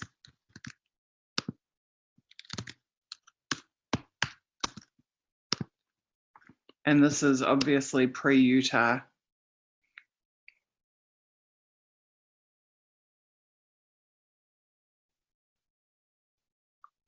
And metadata chaining is a growth area.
Okay, guys, I think we have to have a break for a couple of minutes. At 4:43 a.m. I'll be right back.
I'm back, guys. Okay, so I think that what we should do now, I'm actually going to stop reviewing the documents here where we are, and I'm going to write up the findings that we've already got so far. Damn cleavage. I'll try and be a little bit more modest in the way that I lay down on my bed, sorry. Okay, so yeah, I'm going to write up what we've got so far and publish it, and then I'll just add to it tomorrow night or whenever I can pick up on this, sometime in the next couple of days. Yeah, it's 4:52 where I am.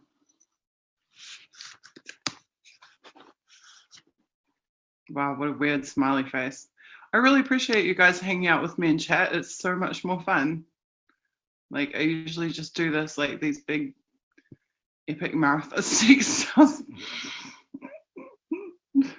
Look, let's just keep certain parts of my anatomy out of this, okay? That's what I get for doing this in bloody bed at 5 o'clock in the morning. I decided on moisturizer instead of foundation. If you're wondering why I'm so shiny tonight, that's why. Okay, so, oh, thank you. Not sure what you guys are thanking me for. This is just the kind of crazy endeavor that I'm prone to doing every now and then. Analyzing massive amounts of documents and turning it into an article. I guess I should just briefly give you a little like promo spiel too about like what I'm up to at the moment. So I told everyone that I have plans in the works. I have hooked up with some very, very, very cool people of similar political ideology and persuasion to myself, meaning specifically that they are like me, not left or right, not Democrat or Republican, and they are people who have massive, huge followings of their own and very significant work of their own. And together we have an awesome plan for the future. So I'm concertedly dedicating myself to that for the coming time, because I think it's something that is going to serve everyone, the wider public and ourselves in the years to come. However, I don't often speak too much about it, but I am hopelessly broke after several years in exile and having to somehow keep my family afloat, my immediate family here afloat. I find myself literally struggling to pay my Zoom membership, and struggling. Food is a struggle every week, and rent is a major struggle every month. So I would really, really, really appreciate it if you guys can help me to do some fundraising, because to do all the writing stuff that I'm doing and do the internet party stuff that I'm doing and build this amazing new project, which is going to be well worth the effort once it's done, it means I have to work a lot. And when I have to work, it costs me. And so basically, I really need some help to generate some funds pretty urgently. And I have few ways to do that other than to basically appeal to my supporters to somehow help me. So that's why I actually have had to say, hey, please donate to me. Please go check out my support fund, and please, like, if you can, give me some money. I mean, I don't expect the 14 people here right now to have funds to give me, but if you can help to spread the word and help to convince other people to contribute, that would be really, really, really, really awesome. Because while once upon a time, pre-exile, I did earn big money in IT, and I did have assets, after 2 years of having to travel and legal costs and everything else, I now have no assets.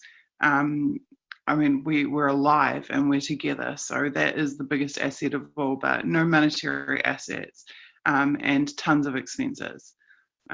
So it would be extremely cool if you guys could help me to convince people to donate. I don't have a Patreon, unfortunately. I'm not keen to get a Patreon.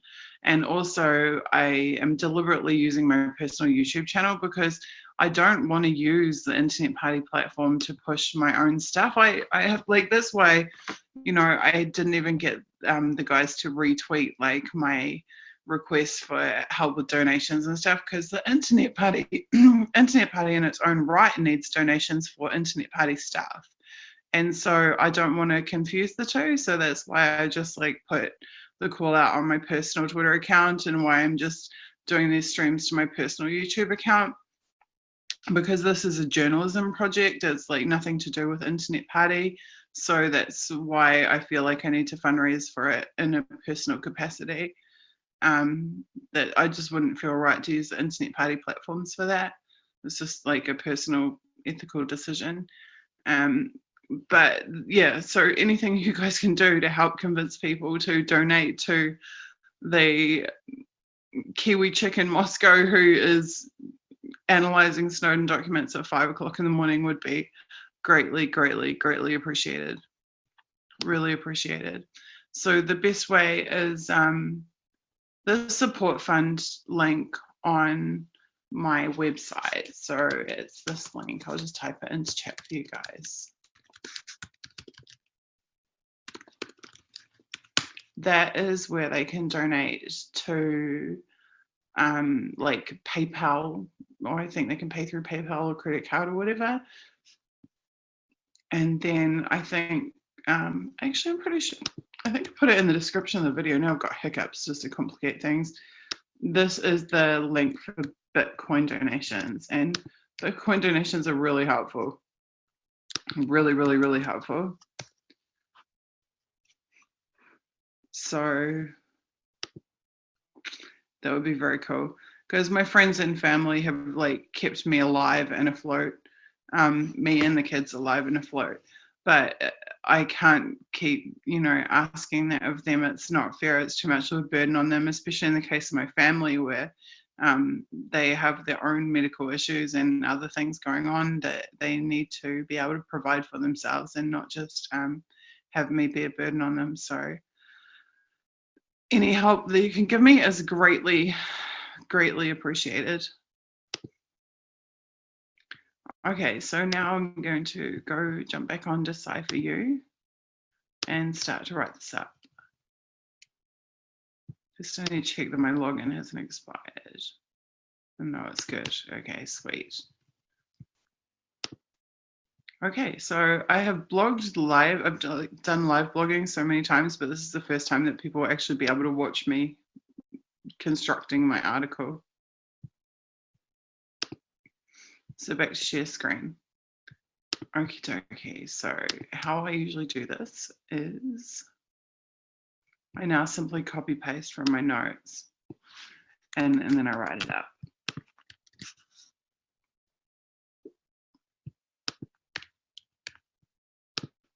And I open the actual source document itself. You'll also notice that like I write in like quite a different voice depending on which publication I'm writing in. Like Decipher.U is really like matter of fact and really succinct, and not the verbose kind of voice that you get from my longer investigative pieces, because it's basically is just analysis that I'm writing out here. So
Wow, so the foot pedal is literally a foot pedal because it frees up the hands for typing.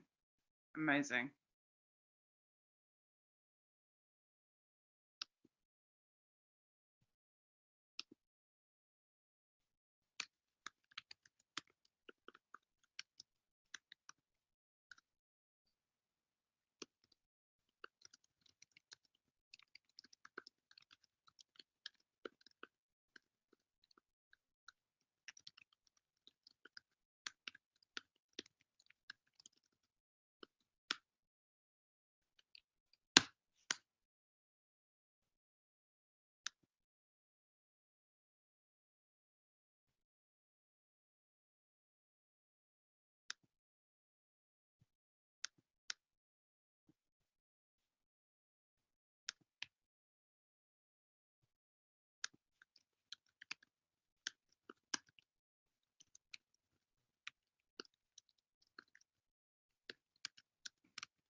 Okay, I'm just publishing it now and I'll continue like updating it.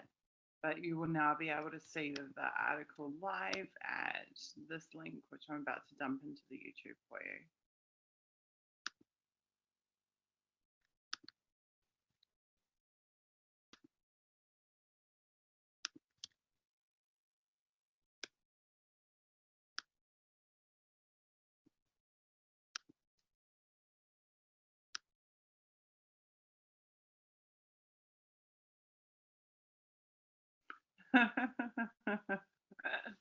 The first person in the world to see Diary of a Person of Interest. Cool.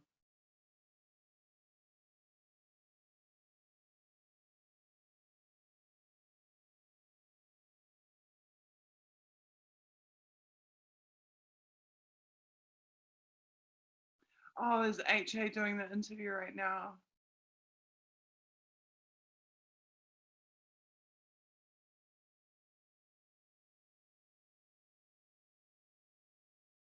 I'm really looking forward to seeing the Caitlin Johnston interview on HA Goodman's channel.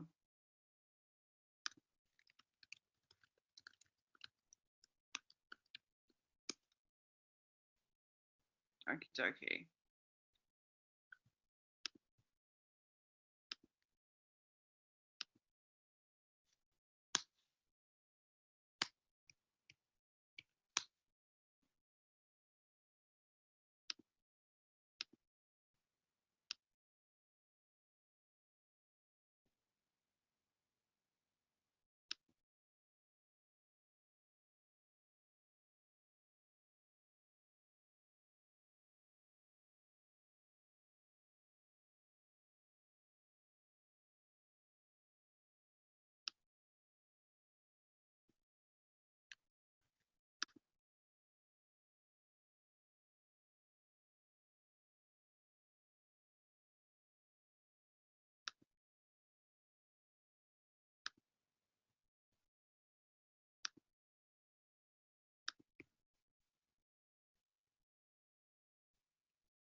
God, WordPress, why do you have to be so annoying?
feel like I should have music playing or something.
Hi, Bridget.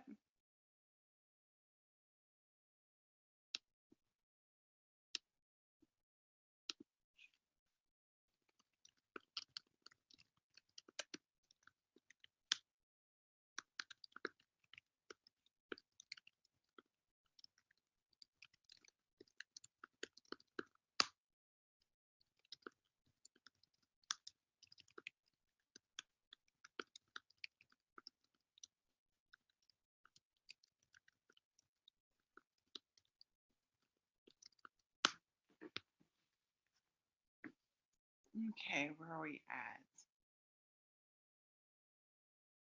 So what I'm doing now is just writing up the notes that I took about the findings that we made from the documents that we've looked through so far.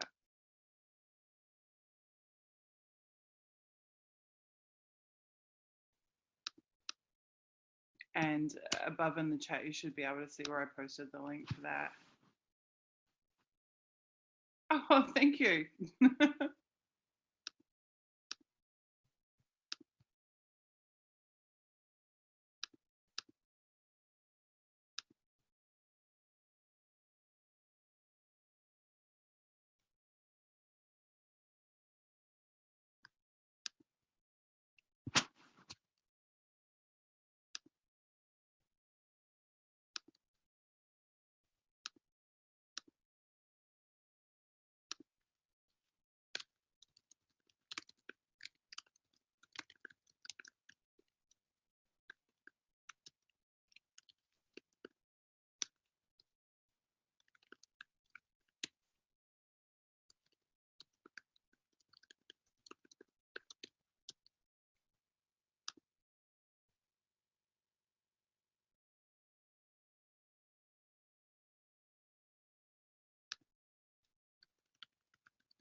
Stoner back. Oh, cute.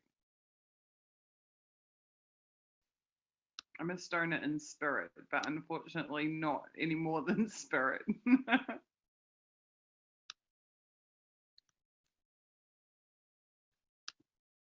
Okay.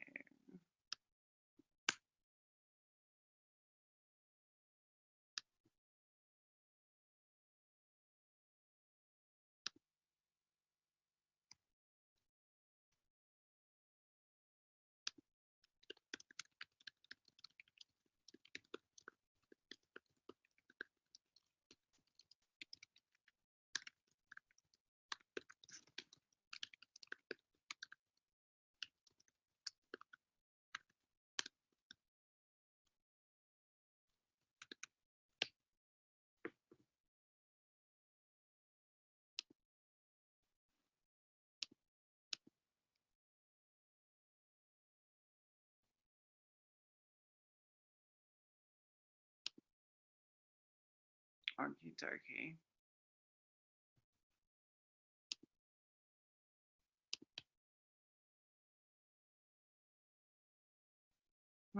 I wonder, can I make you guys listen to Dinosaur Jr. while I write? This is what I usually listen to when I'm writing. Might sound like crap though. I apologize in advance.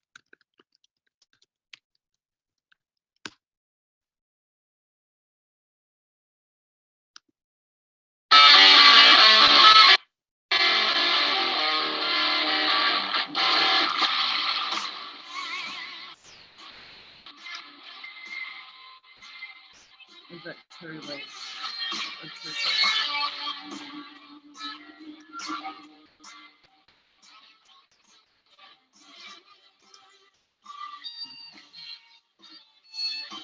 Yes, I'm a total child of the 90s.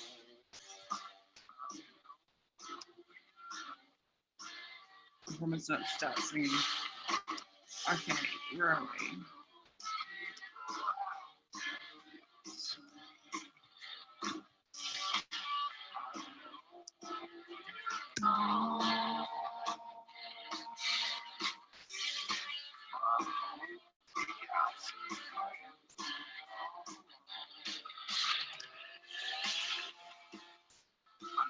Does it sound like crackly? Or does it just not come through at all? It's probably for the best if it doesn't come through at all. Jim Allen, so deeply very different analysis and capacity.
Blake, is it hideous?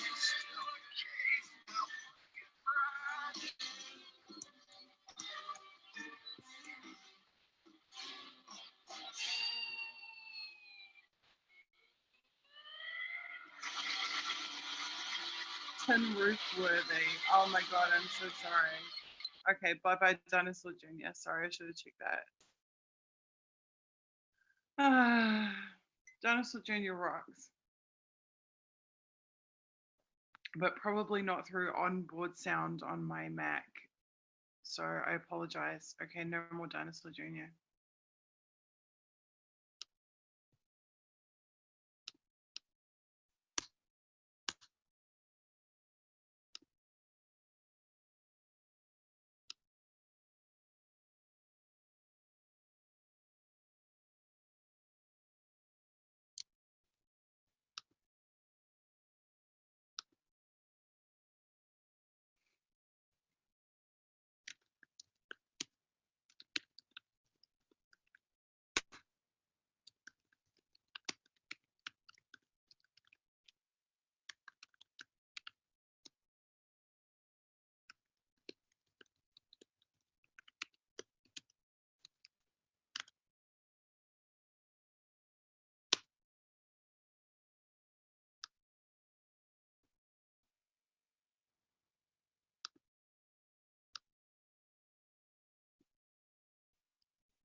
Okay.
Oh, that's good. That's really great. Blake's just telling me some policy stuff that's happening. That's great if they're getting rid of 1080 in New Zealand, Blake. That's really, really, really, really good.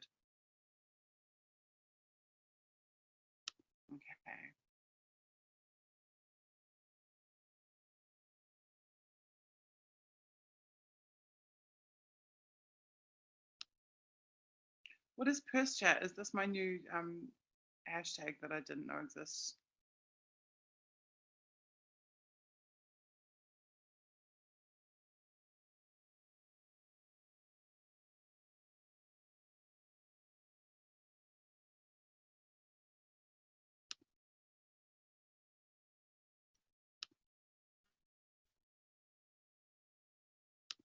What was it?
Nearly done. I have like 3 more points to write out.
Saving the best for last.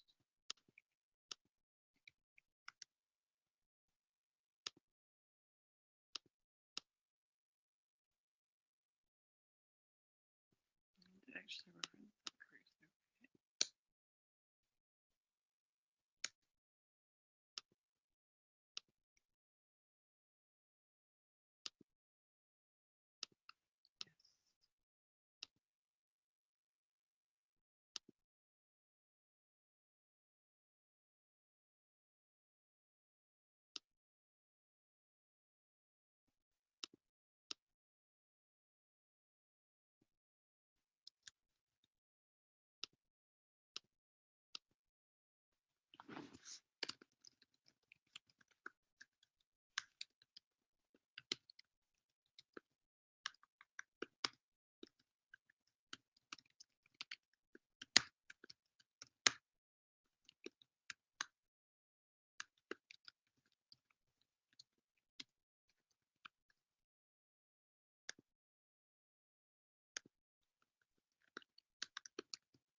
I would love music right now. I really would. I need to find some way to listen to music without it annoying the hell out of you guys.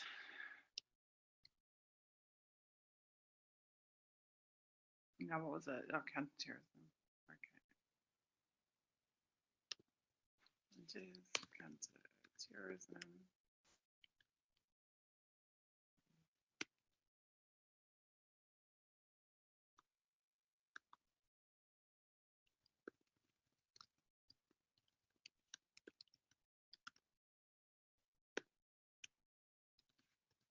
That how is spelled? Captain Spiker. I need a reference for that guy.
Okay.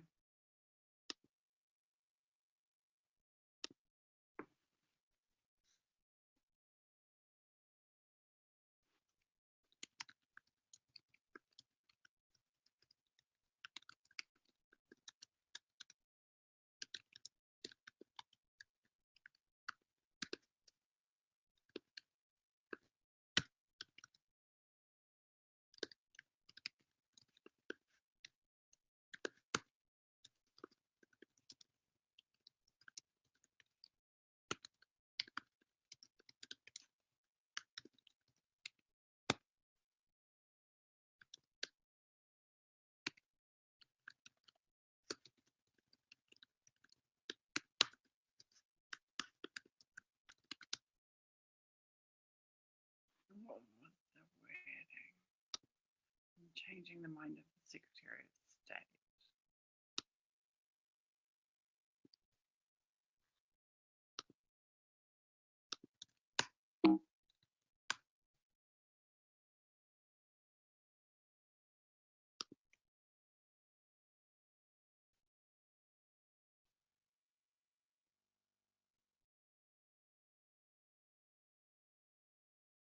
Influence the Secretary of State.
Pain in the ass.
feel like that's way too lengthy. It needs to be cleaned up.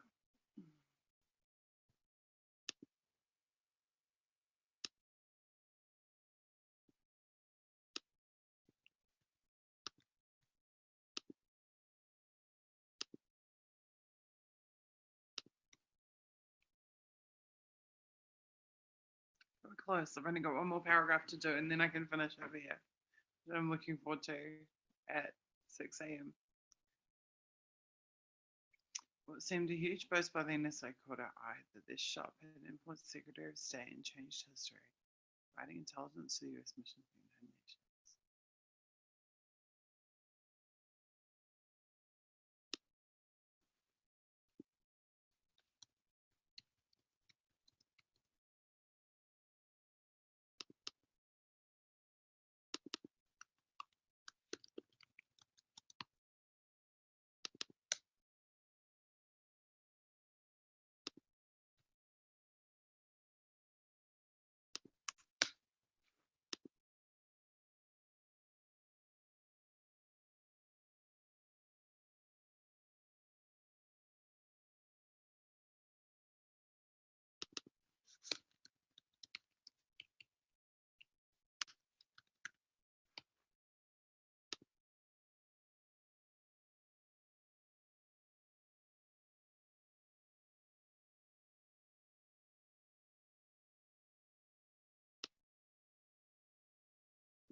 Nations. Deborah, where did you send me links on it?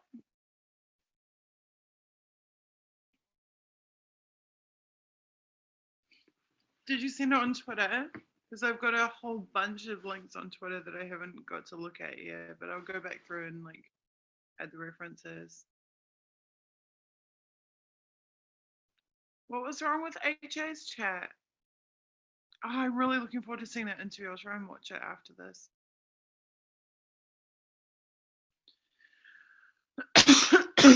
Excuse me.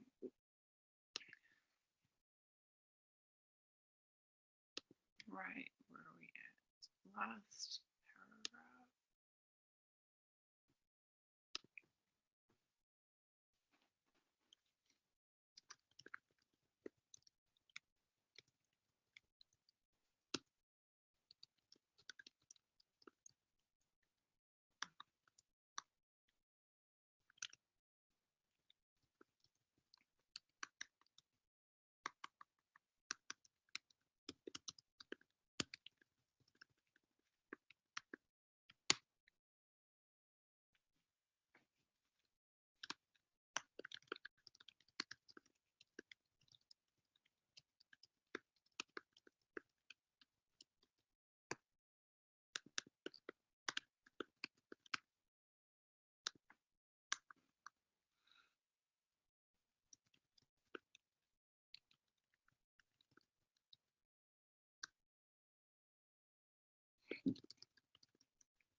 When was Libya taken down? 2012, right?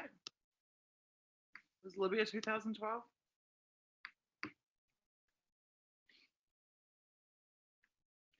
Oh, I'm sorry. I linked it on Twitter. Did you not see it before? I'm pretty sure.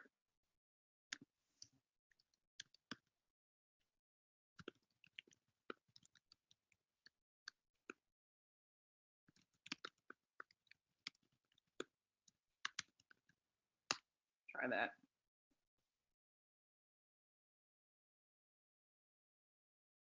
Libya was 2012. Okay, awesome. Thank you.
I can't fucking believe that they would do. I mean, I can believe it, but I honestly, that document really just blows my mind that they, all those years ago, back in 2004, they saw the economic strength of the EU as being the number one threat in 2006 to 2010. That's just incredible.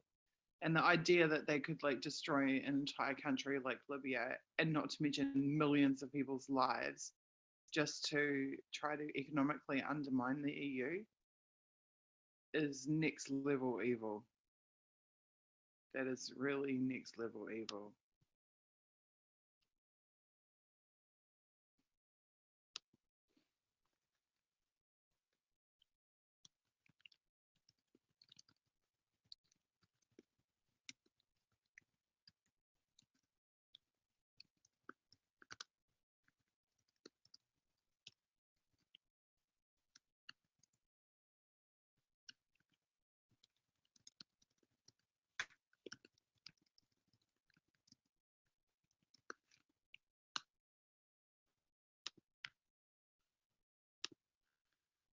Okay, guys, that's I've written up all of the findings from tonight. It's sitting there on Decipher, ready to go. I'm going to take a break now, and I'm going to go and watch the HA and Katie Johnston interview, which I really, really, really, really like to see. And I will share this article on Twitter and Facebook and elsewhere. Thank you for hanging out with me. Thank you for your help. Thank you for answering my questions and hooking me up with information and just generally being awesome, cool people and being a part of this. It's really fantastic. Oh no, does that link not work? Okay, hold on. I just put it in the article too, so.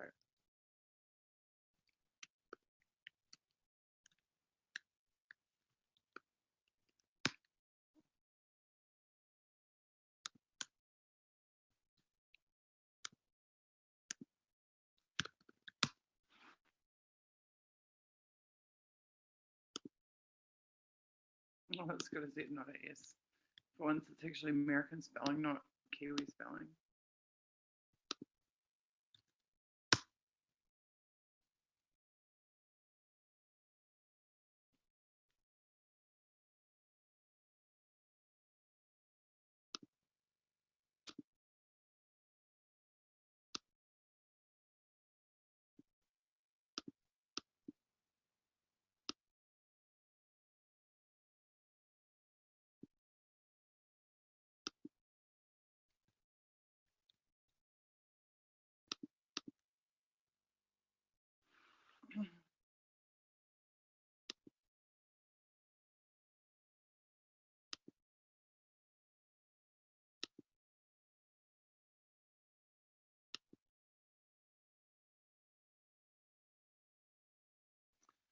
Okay, guys, I'm pretty shattered.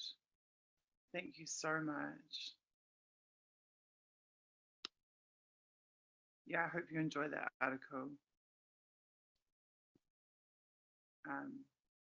There's a ton of research in it and a ton of links and a ton of interesting things in it. I'll continue this effort, if not tomorrow night, then in the coming days. I'll get through the rest of the documents and see what else is in them, because so far they have been a literal gold mine. And I'll just leave you with this. This is my t-shirt. Feel free wherever you are.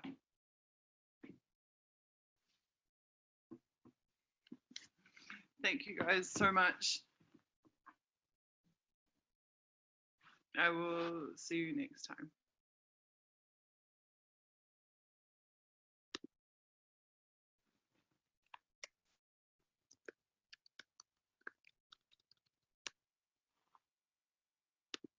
Night, guys. Well done.